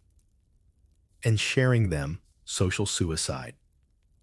One afternoon, you find yourself on the receiving end of the look. You asked a question at the dinner table. Why must we wear black to funerals if they're meant to be hopeful? Silence. A single cough. Your aunt's face turns to stone. Your father changes the subject. You're not punished with words. You're punished with disappointment, which in this world is sharper than any cane. Later, you sit in your room trying to figure out what you did wrong. You begin to write in your notebook, just thoughts, private ones. But something inside you hesitates. You remember stories of boys whose journals were read aloud by strict uncles, used as evidence of unsuitable ideas. So you tear out the page, burn it in the hearth, and you don't write again. You start to perfect the art of performative silence. You say the right things. You shake the right hands. You tip your hat to old ladies you loathe and laugh politely at jokes that insult people you admire. And everyone tells you you're becoming such a fine young man, but you feel yourself shrinking. You walk past your old friend from school, the one who was clever, curious, a little odd. You don't wave. He doesn't either. His parents sent him away for correction. No one says why. But the way he walks, now hunched, slow eyes, averted, he was trained into invisibility. You pass by the house of the town war hero. He's missing a leg and half his smile. People bow when he limps by, but no one talks to him, because he reminds them of something. Etiquette doesn't like pain. You realize then that even glory must be quiet. Even tragedy must wear gloves. And so you practice every day how to become unreadable, how to never cry, and worst of all, how to never need. You're older now. Not quite an adult, not quite a child. Somewhere in that limbo where your knees knock the underside of dinner tables and your voice still cracks when asked to read aloud. And tonight, you're seated at one of those tables, elbows tucked back straight, heart pounding, because you're about to face one of the most treacherous rituals in all of Victorian society: dinner. But not just eating dinner. No, that's far too simple. This is the dinner performance, an etiquette obstacle course so finely tuned, so deeply embedded in the culture that choosing the wrong fork could ruin your life. You sit down, and already the table seems to stretch for miles. There are 6 forks, 7 knives, 3 spoons, 2 glasses, a napkin folded like a swan. Nothing is labeled. No one will help you, because if you need help, you don't belong here. You glance around. Everyone else seems perfectly calm. That's a trick. Everyone's panicking. But the first rule of Victorian dining is never show distress. You could be choking on a pheasant bone and still have to look appreciative. The servant arrives. Soup first. You breathe. Easy enough. Until you remember, never slurp, never blow. Spoon away from you, not toward. And above all, no talking during the first course, unless spoken to. Then you must answer, but briefly. Witty, but not too witty. Modest, but not dull. You smile, you sip, you survive. Then comes the fish. New fork. You panic. Which one you hover slightly? Mistake. Your neighbor, a middle-aged woman with a brooch that looks like it's watching you, smiles without her eyes and delicately selects her fish knife. You copy her. She knows. Everyone knows. You've just revealed you're not properly trained. Historians still argue whether the overwhelming complexity of Victorian dining was truly about refinement or just a cruel filtering system. Because that's the thing, etiquette isn't neutral. It's a code that only works if someone doesn't know it. And if you don't, you are the evening's entertainment. You reach for your wine glass. Wrong one. It's for sherry. The girl across from you giggles into her sleeve. A man at the end of the table makes a note in his mind that you're not quite finished yet. Because that's how people talk about you in this world, not as a person, but as a dish. Still raw. A bit overcooked. Lacking seasoning. Too bold. Too bland. Even the conversation is a trap. A woman says, "Isn't it wonderful that we've had no rain today?" You think she's being literal. You say yes, it was lovely out. Mistake. The comment wasn't about weather. It was about introducing the topic of a garden party you weren't invited to. Now they know you weren't invited. The man next to you asks your opinion on Byron. It's a test. If you gush, you're a romantic fool. If you frown, you're a cynic. If you hesitate, you're uneducated. You mutter something about the tension between the personal and the performative. He nods. You survive. Then tragedy. You drop your napkin. This isn't a crime, but how you recover it is. You must wait for a servant. You must not reach under the table or, God forbid, crouch. That's theatrical. That's American. You feel sweat at your temples. You smile. A servant notices. He retrieves it. Crisis averted. You return to your seat, eyes down. By the time dessert arrives, you are a shadow of yourself. Your smile is sore from holding. Your shoulders ache from posture. Your stomach is tight not from fullness, but from holding in every word that might expose you. And just as you think you've made it, someone leans in and says, "Did you enjoy the lamb?" You freeze. There was no lamb. It was quail. This too is a test. You nod. Yes. Excellently prepared. They smile. You've passed. For now. But you'll be remembered. Not for your thoughts. Not for your kindness. For how well you remembered the fish fork and how gracefully you pretended to enjoy boiled turnips. And here's the part they don't tell you. No one enjoys these meals. They enjoy watching you suffer through them. Because Victorian dining wasn't about pleasure. It was about power. And etiquette was the weapon. You've made it through dinner. Barely. But before you can loosen your cravat or exhale in relief, the next ritual begins, the drawing room games. Or, as you'll soon come to know, the courtship with knives disguised as smiles. Because now, you've entered the etiquette arena, where romance isn't romantic, it's war by invitation card. Victorian engagement rules are not rules. They are riddles. A misread glance, a mistimed hand touch, or a too lingering laugh can doom you to years of whispered shame. Or worse, a rushed proposal. You step into the parlor and feel it, immediately the electric tension of performance. The room is candlelit and full of fragile smiles.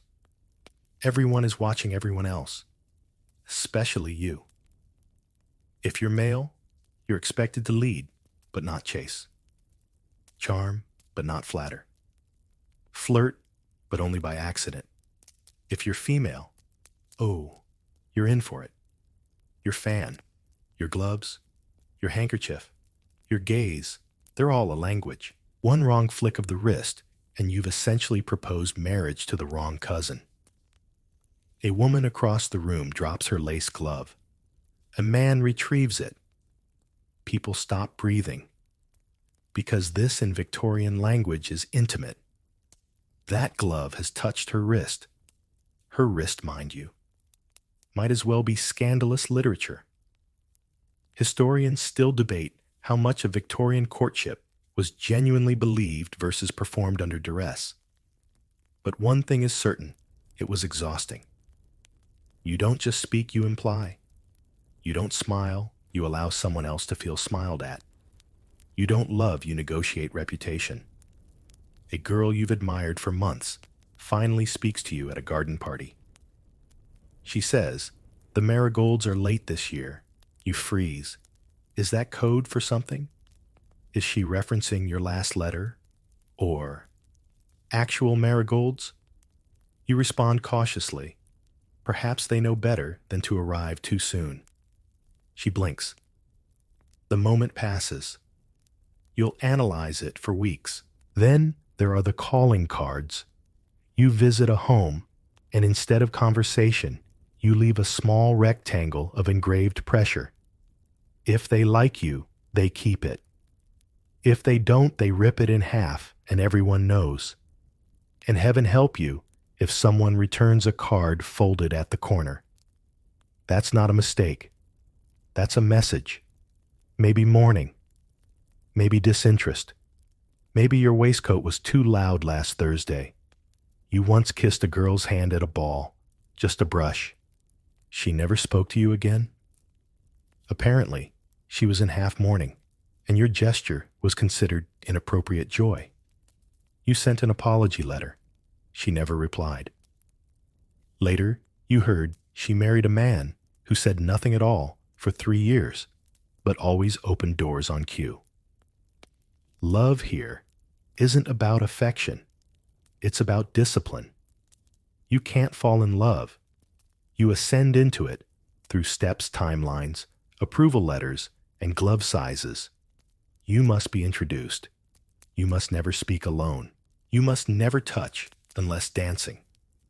And even then, only with supervision in full view of a chaperone, and for exactly as long as the music requires.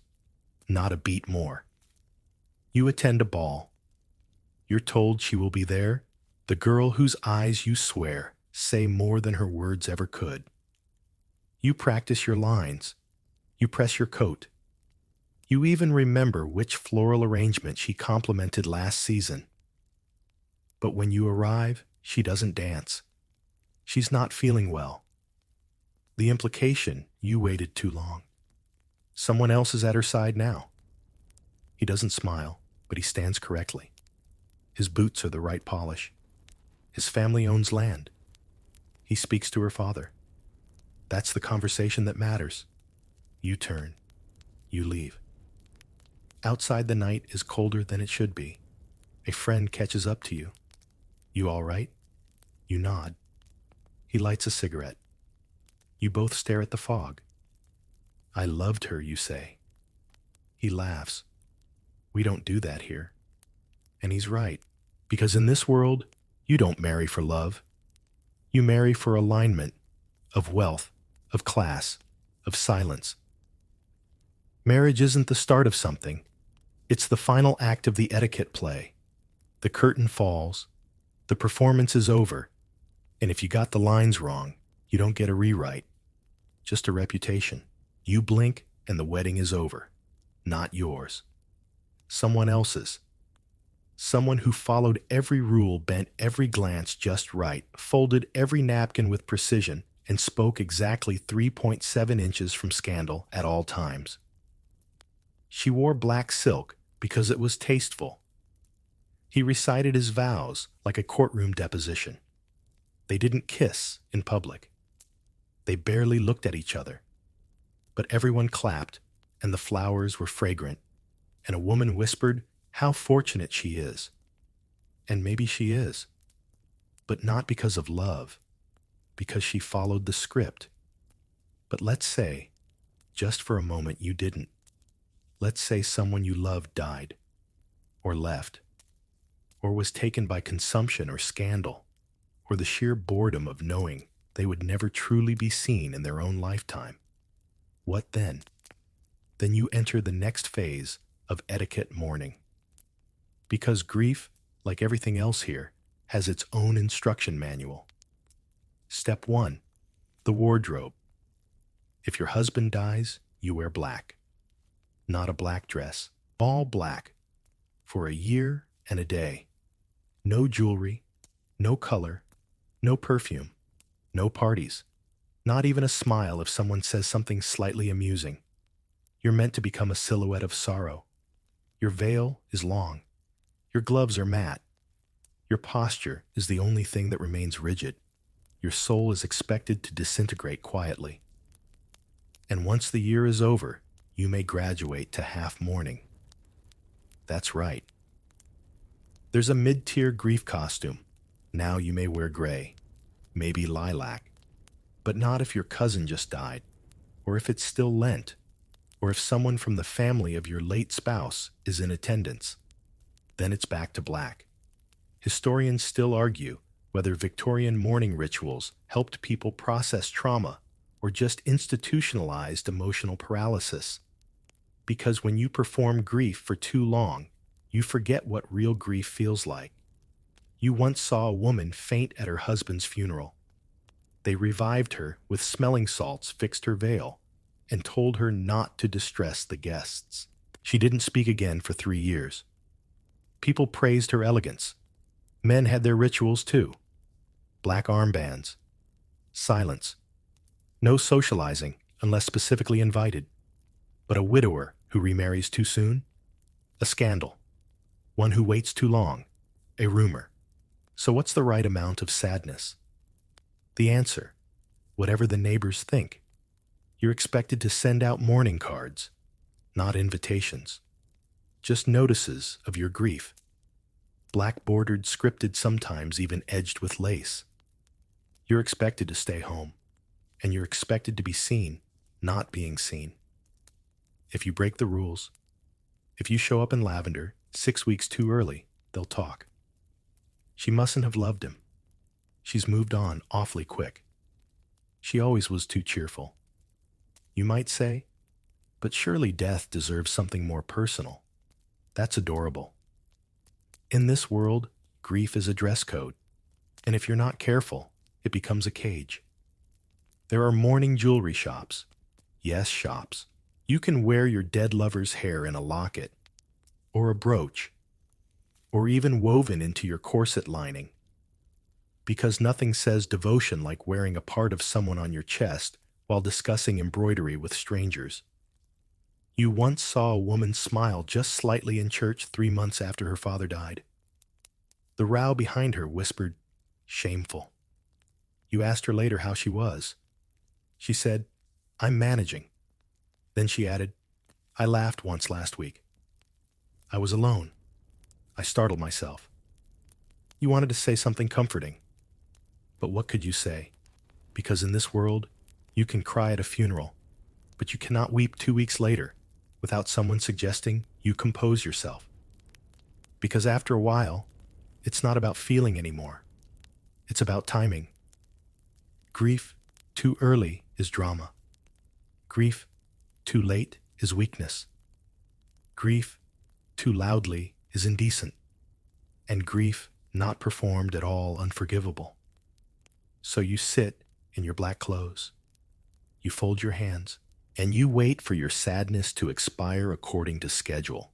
It's easy to forget amid the velvet gloves and pressed waistcoats that not everyone in the Victorian world has the luxury of attending etiquette lessons or hosting candlelit mourning rituals. Some people aren't even allowed to speak. You walk down the back staircase of a grand townhouse, one of those tall, solemn things with too many chimneys and not enough joy, and enter the part of Victorian life that runs silently beneath the surface, the servant class. They are everywhere and nowhere.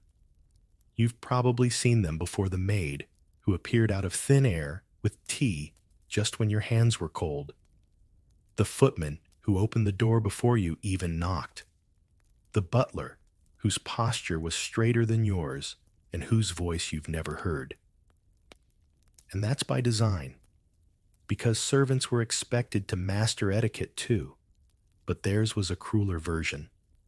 All the same rules, none of the protection. You're not taught to obey. You're trained to vanish. Take Mary, for example. She's a scullery maid. She starts her day at 4 a.m., scrubbing floors, heating water, ironing clothes she'll never wear. She must move quietly, listen constantly, and speak only when spoken to. She's told to smile, but not show teeth. To knock, but never twice.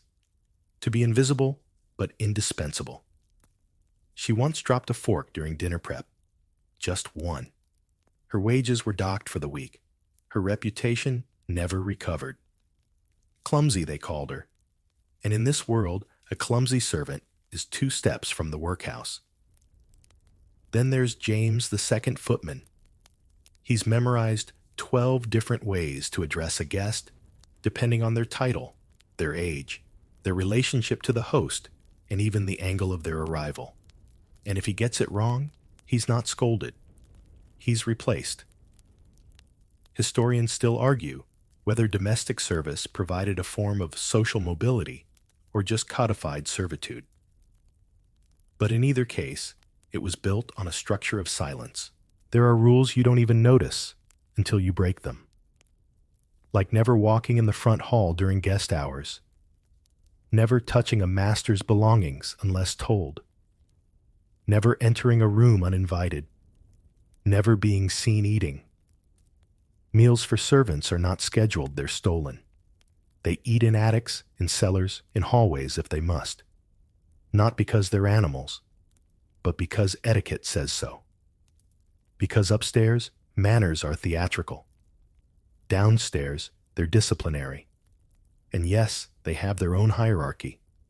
The butler outranks the footman. The housekeeper outranks the maids. And even among maids, there's a split between those who touch silver and those who scrub chamber pots. Etiquette is not about class. It exists within class too. A ladder made of napkin folds and dinner bell cues. You once saw a young maid spill tea on a lace tablecloth. She apologized, then vanished. You asked about her the next day. She had no place here, they said. Just like that. Gone. Sometimes servants leave notes when they go. Short ones, folded on pillowcases, tucked into the corners of old coats. The kind of messages that aren't meant to be read aloud. Too tired. Can't sleep downstairs anymore. I'm still here, but not really. Because being a servant isn't about doing work. It's about not existing too much. And there are other dangers too. Quiet ones. Things that go unspoken. A master who lingers too long by the scullery. A mistress who accuses without evidence. A guest who snaps fingers instead of using names. Servants have no protection. Etiquette says, if you're harmed, it's probably your fault. And if you speak up, you're out. Or worse, you're unreliable. Which is just Victorian code for blacklisted everywhere. You want to believe some households are kinder. Maybe some are. But the structure remains serve silently. Move like furniture. Feel nothing. And above all, remember, your job is not just to clean the room. Your job is to disappear inside it. So the next time you're handed a cup of tea by someone whose shoes are quieter than thought, remember, they know more rules than you do. They're just not allowed to show it. By now, you're starting to notice something. The rules don't end when you leave the table, or the ballroom, or even the grave. They follow you into your closet. Because in the Victorian world, clothing is not just clothing. It's a declaration, a disguise, and a constant threat. You wake up, and before you brush your teeth, wait sorry. Before you powder your breath and rinse with salt water, you must already be thinking about your outfit. Because what you wear can make or break your reputation faster than any misplaced spoon ever could. Step 1, color. Are you in mourning? Half mourning? Pre-mourning? Is it Lent? Advent? Royal holiday? Someone important died recently. No, someone unimportant died, but someone important cared. Step 2, fabric. Cotton? Too casual. Velvet? Acceptable only in winter. Satin? Only if you're not too young, not too old, and definitely not single past 25. Step 3. Cut. Neckline too low. Scandal. Skirt too short. Scandal. Sleeves too tight. Scandal, especially if you've got opinions. For women, your dress isn't for beauty. It's a muzzle made of lace. It must suggest virtue, hint at fertility, and absolutely never imply desire. Corsets are laced so tightly, your ribs rearrange themselves for better manners. You wear boots with 36 buttons. You spend 45 minutes dressing. And if you're lucky, you'll avoid fainting until dinner. Historians still debate whether Victorian fashion empowered or imprisoned women. On one hand, some argue that elaborate clothing gave them a visual presence in a male-dominated world. On the other hand, many point out that these garments were literal instruments of restriction. Meanwhile, men aren't off the hook, not by a long shot. Their suits are armor, tailored to the millimeter. The wrong waistcoat signals poverty. The wrong hat, especially. The wrong tilt can imply rebellion, weakness, or even foreign sympathies. And here's the kicker. Most of these signals unspoken. No one tells you the rule. They just judge you for breaking it. You once wore a cravat that was half an inch too wide. A woman at the opera smiled at you like she was watching a horse try to play the violin. You saw a girl wear green to a garden party. Lovely green. Emerald. She looked radiant. The next morning, her name was on everyone's lips as a cautionary tale. Apparently, that shade was mourning adjacent for someone's late cousin's dog. She was never invited back. One day, you tear your glove. Just a thread. Barely noticeable. But now, it's all you think about. What if someone sees? What if they think you're poor, or careless, or heaven forbid, new money? You try to hide your hand during conversation. You keep it tucked under your shawl, but the damage is done. People feel things about you now, and feelings in this world are rarely spoken, but they spread like fire in a crowded theater. Even accessories are traps. You wear a brooch passed down from your mother, sentimental, harmless, until someone leans in and says, "Ah." That pattern was rather popular among the Irish working class a few years ago. You smile. You never wear it again. You start to develop fashion anxiety. You watch others before dressing. You hide garments in tissue paper.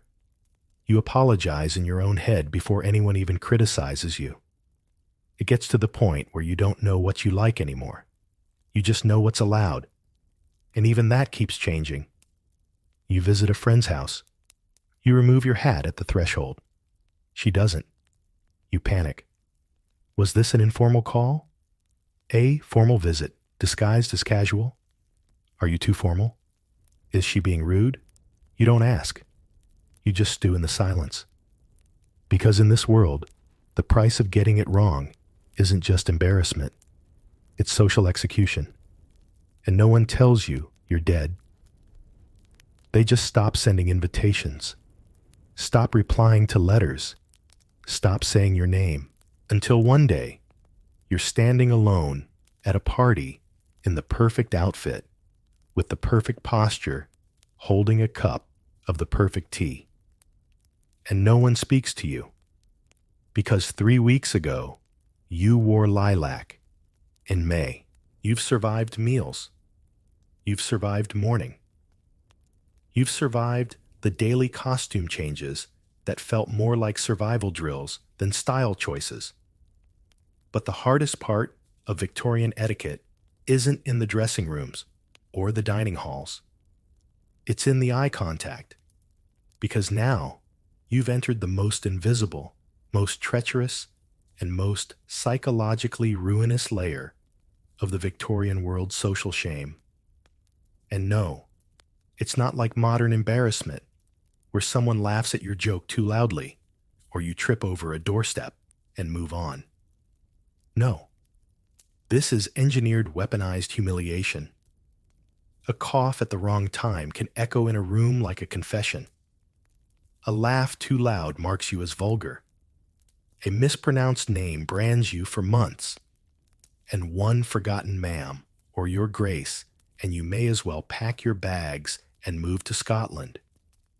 Because here's the truth. Etiquette isn't designed to help people feel comfortable. It's designed to help powerful people feel superior. And your failure is their sport. You've seen it happen. A woman curtsies just slightly too low.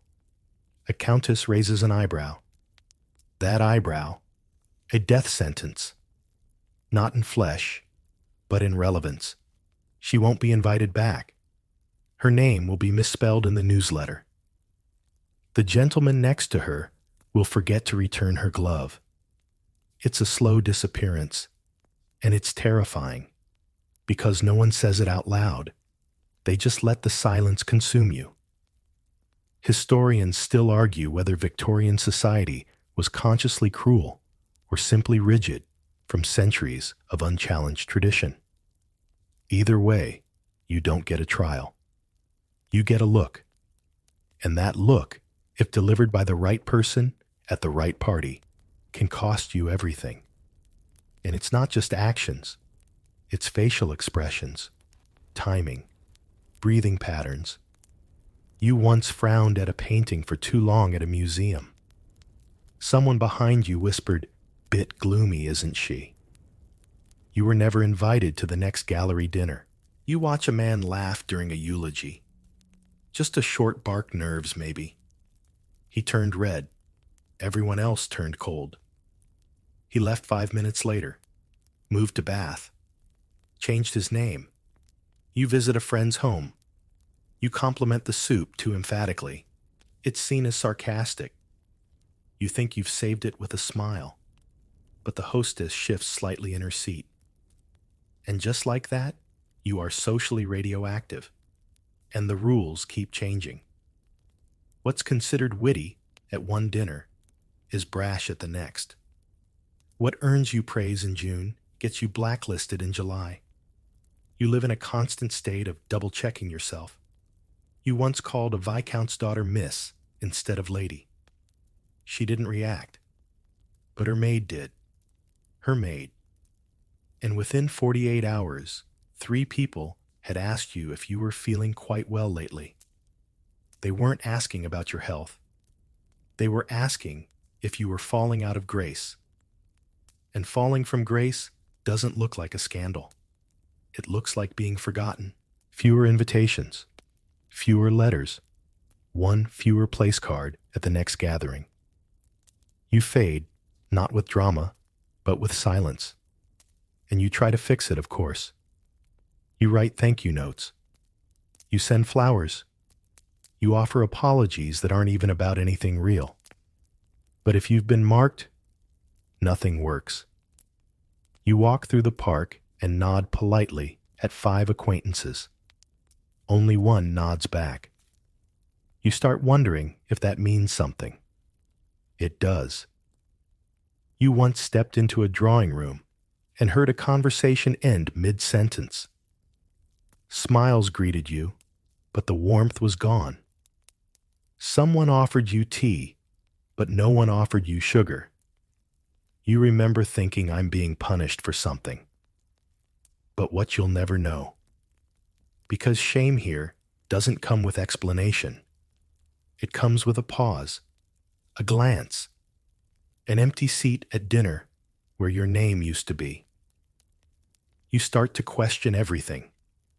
Every word you've ever said. Every letter you sent. Every ribbon you chose. You begin to catalog your life for mistakes that may not even exist. And the worst part, sometimes you make one up. Because it's better to believe you did something wrong than to believe this world is built to erase people for fun. Eventually, you try to play the game a different way.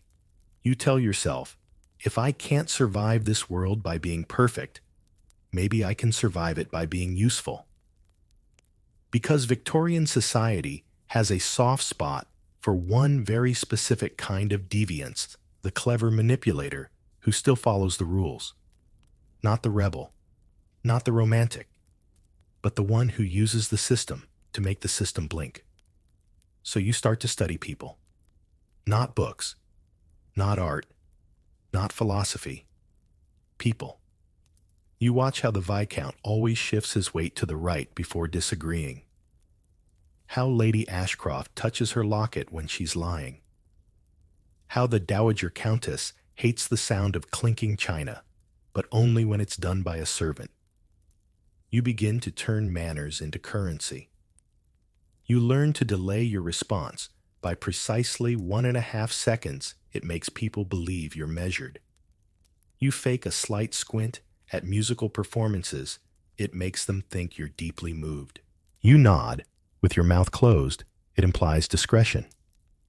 People begin to trust you, not because you're honest, but because you're predictable. And in Victorian society, predictability is power. You get better at it. You use silence like punctuation. You let other people's gossip drip out of your mouth with just enough distance to appear innocent. You rise in social circles. Your name is remembered. You receive a note from someone important, calling you refreshingly composed. But it comes at a cost, because now you're not just performing at dinner. You're performing always. At breakfast, at funerals, in letters, even in the way you sigh. There's a rumor about you. They say you never sleep in your bed, just sit upright in a chair, sipping cold tea and calculating your next smile. You laugh when you hear it, because it might be true. And then one day, you make a mistake. A real one. You forget a birthday. Or you contradict a baronet in public. Or maybe you just look tired at the wrong moment. And suddenly, silence. Fewer letters. Fewer smiles. More of that awful invisible space. You realize all this time you thought you were playing the game. But the game was playing you. Historians still debate whether this constant performance gave people emotional discipline or just turned them into walking masks. But you're no longer sure which side you're on. Because now, when someone says your name, you smile automatically, even when you're alone. You start writing things in a notebook, not a diary, just notes on etiquette, on people, on the correct time of day to send condolences, on the acceptable level of eye contact at a christening. You fill pages, then you burn them. Not because they're dangerous, because they make you feel too real. And real is dangerous here. You begin to admire the rule breakers from afar. The painter who arrived to dinner without gloves. The poet who laughed at death. The foreign visitor who asked questions and didn't care who heard. You envy their freedom, but you don't imitate it. Because you know freedom is beautiful in this world until it's punished. You throw another log on the fire. You rehearse your smile. And you prepare for tomorrow's luncheon, where you will not speak too loudly, or eat too fast, or show that you're tired, or bored, or lonely. Because that's not done. Not here. Not ever. At some point, you stop noticing how strange the rules are. They stop feeling like rules and start feeling like reality. You don't ask why you can't laugh at funerals or why a lace glove can signal scandal. You just nod. You adapt. You blend. But the truly haunting thing about Victorian etiquette isn't that it makes you perform. It's that it teaches you to police others for not performing well enough. You become the watcher. You see it happen one Sunday afternoon during tea on the lawn. A new guest, young, nervous, overdressed, laughs a little too heartily at a joke about gas lamps. The group chuckles, but you don't laugh. You raise one eyebrow, just enough, just slight, and the others follow. A ripple of judgment disguised as silence. And you hate yourself for it, but not enough to stop. Because there's safety in participation and danger in compassion. You learn to deliver compliments that sting. I adore how unbothered you are by fashion. You look so comfortable in that fabric. It's so bold for this weather. You have such confidence to speak your mind so freely. Historians still debate whether this culture of backhanded brutality kept the social order in place or merely reflected a deeper insecurity simmering beneath the empire's polished facade. But to you, it just feels like acid served in porcelain.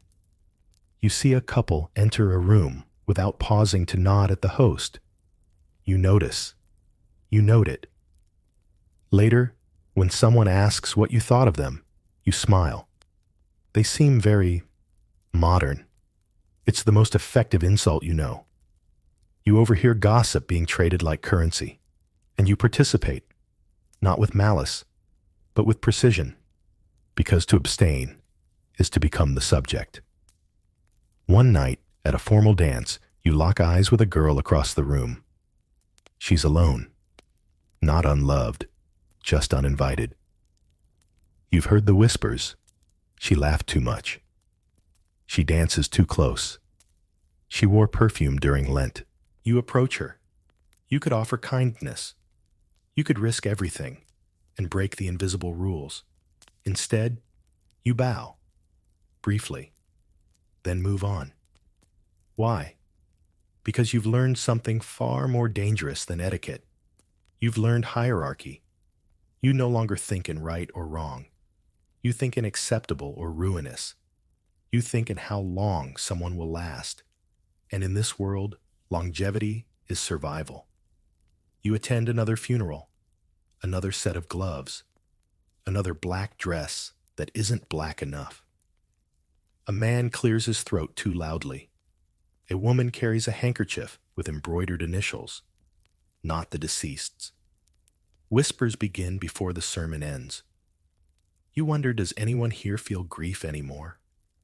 Or is it all choreography?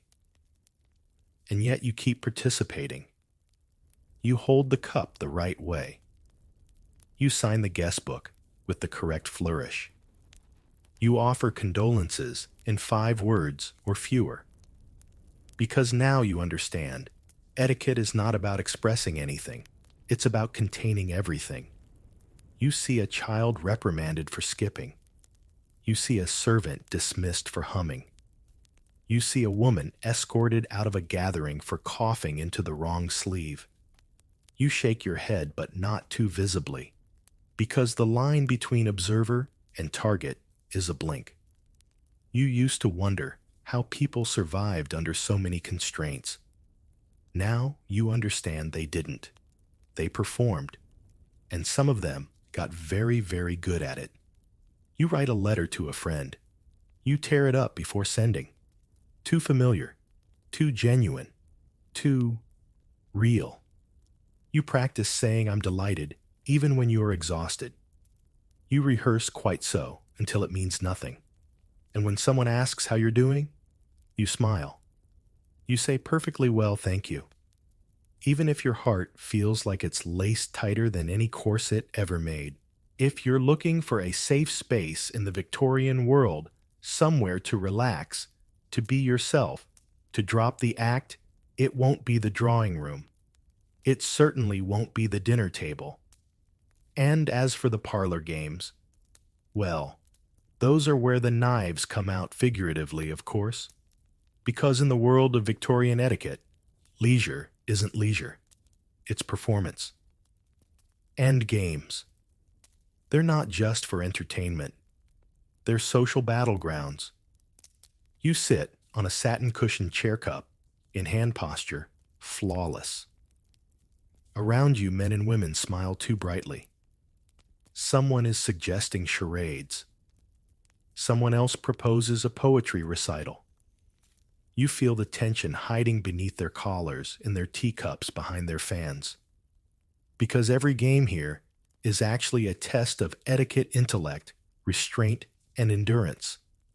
And no one wants to lose. Because to lose is to expose yourself. They begin with a riddle contest.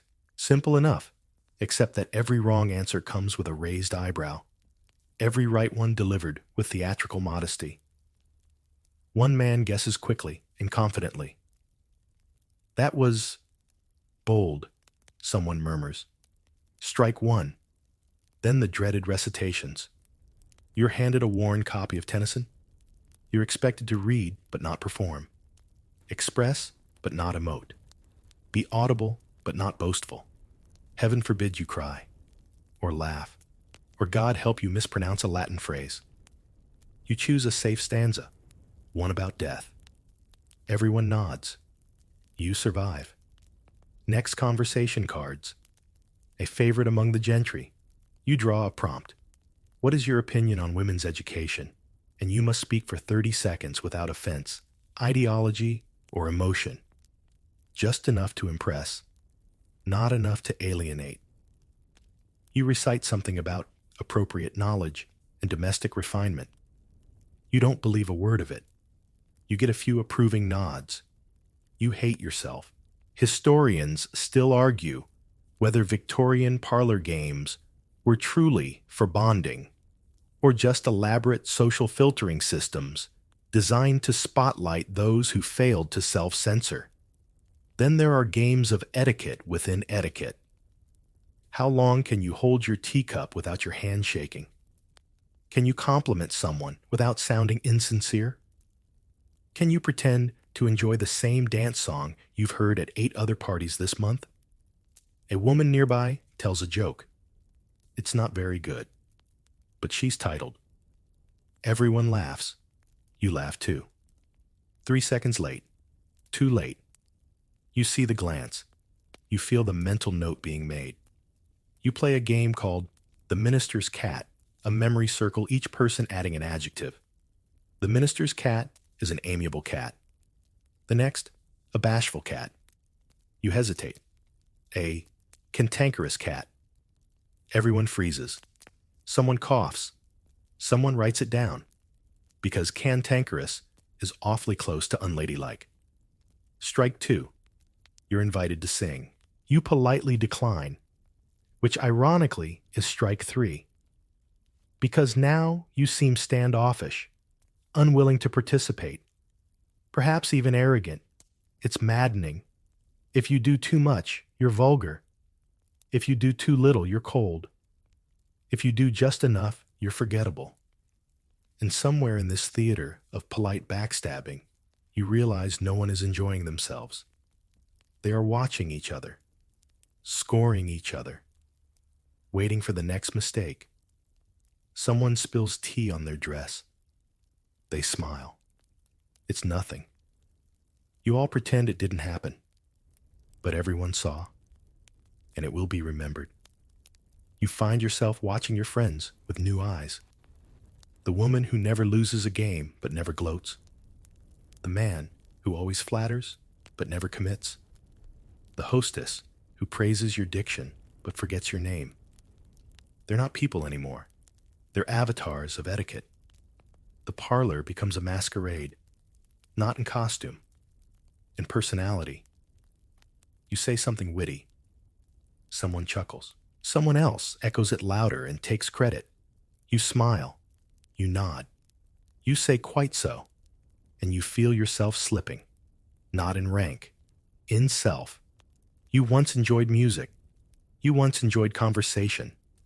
Now you anticipate it like a quiz, like a duel, like standing on a tightrope while everyone else whispers how gracefully you fall.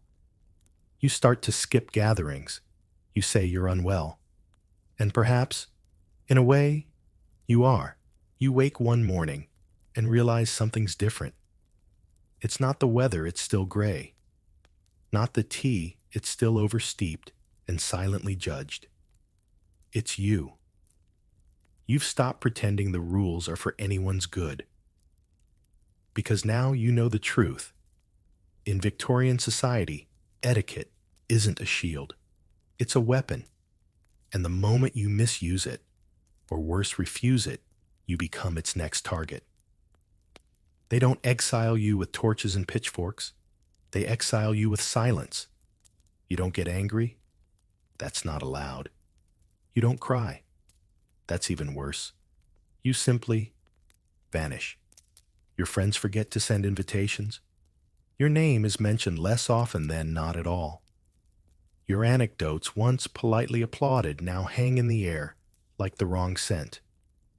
You see the symptoms early. A woman fails to stand when you enter a room. A man cuts you off mid-sentence, not with rudeness, but with dismissive elegance. It's not a mistake. It's a message. You've broken something, and no one will tell you what. Perhaps it was when you rolled your eyes just slightly at Lady Fenton's fifth morning hat, or when you asked a question during the bishop's dinner and didn't preface it with a compliment. Or maybe it was that time you dared to show up without gloves. Whatever it was, you feel it now. You're being politely erased. Historians still argue whether this kind of punishment, being socially frozen out, was more brutal than legal penalty. At least jail has an end date. This is endless limbo. You still receive letters. Fewer. Always shorter. Your name is misspelled on a menu card. At a dinner party, your seating is quietly downgraded. A younger woman is praised for making the same joke you once made, one that earned you a warning glance at the time. You try to fix it. You revert. You smile wider. You compliment more often. You relearn every rule. But once you've been marked, etiquette becomes the bars of your own cage. You aren't just following the rules. You are being measured by them. Every good evening is heard as an apology. Every "I quite agree" sounds like desperation.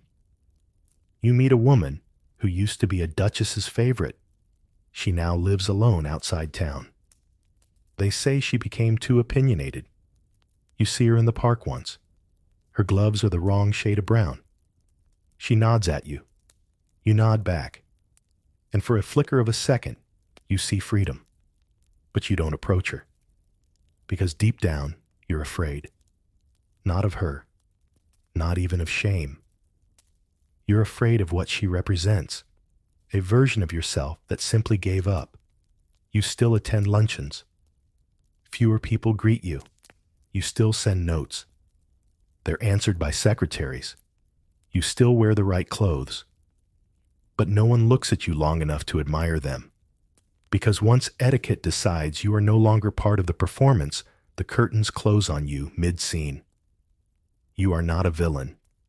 You are not a victim. You are simply edited out.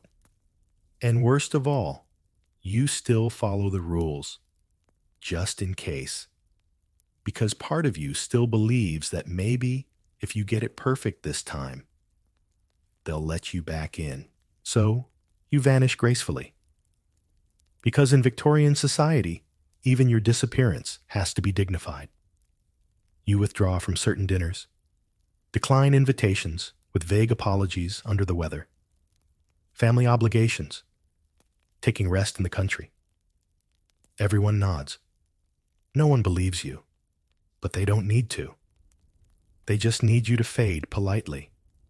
You're still there, of course, still breathing, still reading etiquette manuals and practicing your tea-pouring wrist tilt. But your world has become smaller, quieter, performative silence, and then you begin to see it for what it really is: madness. Not dramatic storming through the hallway madness. Chin-up, curtain-drawn, tea-sipping madness. You know a woman who refused to leave her drawing room for 27 years because she was no longer fashionable.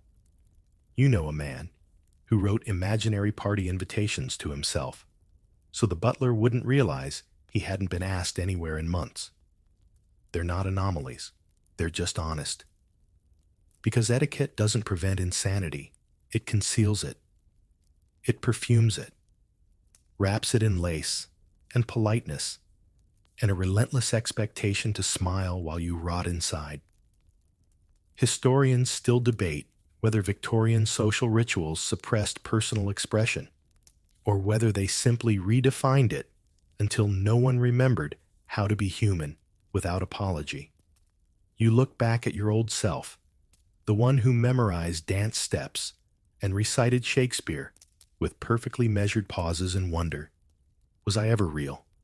You've become a ghost of your own making, still dressing, still nodding, still remembering names, but not laughing, not crying, not feeling. You see it in others too. A mother at a baptism whose smile cracks the second she turns away. A boy at a ball whose hands tremble before every dance. A woman who always wears veils even indoors. Migraines, she says, but you know better. You saw the look she gave her reflection once. It was a look of mourning, not for the dead, but for herself. You hear of a girl sent to a sanatorium for hysteria. Her crime, she shouted during a dinner party. Not screamed, not fainted, just raised her voice. And the way people speak of her now, you'd think she murdered the hostess. You visit a cousin. She says she talks to birds now, not because she believes they speak back, but because they don't expect her to whisper. And you find yourself talking to furniture, just little things. How are we today, chair? Thank you, lamp. Because they listen, and they don't judge, and they never forget which fork to use. The terrifying part isn't that everyone is pretending. It's that no one can stop. You know a man who tried, gave up the waistcoat, stopped attending functions, grew a beard. They called him unwell. He now lives by the sea, alone, peaceful. You think of visiting him, but what would you wear? What would you say? Would you even know how to sit without adjusting your posture 5 times? Because even now, even here, you're still afraid of getting it wrong. You're still afraid of someone seeing your raw, unshaped, unpolished self and saying, how unbecoming. So you stay. And the madness stays with you, but you keep it tidy. You lace it up. You call it propriety. Eventually, you stop waiting for redemption. You no longer think they'll let you back in. Not truly. Not fully. Not the you who once laughed without measuring the echo. So instead, you create your own version of Victorian survival. A quiet rebellion. Not by shouting, but by noticing. You start to see things differently now. The woman who always fidgets with her gloves. She's not nervous, she's trying to hold back a scream. The man who walks too slowly through the gallery. He's giving himself time to breathe before someone asks him a question he doesn't know how to fake an answer to. Even the hostess, the queen of etiquette herself. Her smile lags behind her eyes now. Because you realize everyone is tired. This whole world, this corset of customs, is stitched together by exhaustion and fear. Every nod, every quite so, every delicate sip of tea is a desperate negotiation with the invisible rules. You still go out, still dress properly, still wear gloves when required, but now your rebellion is subtler. You compliment someone sincerely, even if it sounds odd. You fumble a little with your teacup on purpose. You pause a moment too long before replying to see if anyone notices. No one does, because most of them are too busy keeping themselves together to notice your tiny cracks. And in those cracks, You find something that feels like peace. You visit the woman who always wears veils. You don't comment on it. You ask about her cat. She weeps in your presence. You say nothing. You pour more tea. That you realize is the etiquette that matters, not the forks, not the corsets, not the scandalous glances or funeral flowers, but the gentleness beneath the ritual. Historians still debate whether Victorian manners were necessary anchors or ornamental chains. But here now, in this hushed moment between obligations, you finally understand you can follow the rules without being ruled by them. You return home one night and leave your gloves on the floor. You don't write thank you notes. You laugh too loud at your own private joke. And it feels like living, just a little. And when you sleep, you dream not of drawing rooms or disappointed glances. You dream of wind, of open windows, of freedom with bad posture. Because the dark side of Victorian etiquette wasn't just its cruelty. It was its ability to make people forget they were allowed to exist without performance. And now you remember. So as the candle flickers low and the velvet shadows stretch across your imagined room, let yourself breathe for real this time. No one's watching. No one's scoring your posture or analyzing your tone. No gloves, no cards, no whispering judges behind fans. Just you, just your breath. Let your shoulders loosen, just slightly. Let your face release every little muscle it's been holding, because we both know, even in your imagination, you've been holding them. Now picture the last drawing room you left. Imagine you turned around and never went back. Not out of rebellion, not out of drama, but out of kindness to yourself. In this final moment, the silence is not about exclusion. It's about rest. It's not social death. It's soft sleep. Let the laced-up worries drift off. Let the corset of expectations unclasp itself from your chest. Let the rules evaporate like old perfume. There's no etiquette here. No order of service. No correct way to fall asleep. There's only the hush. The hush that says you've done enough. You are enough. And you can stop now. Let it all fade. Let yourself go. Sleep softly into your own unspoken revolution.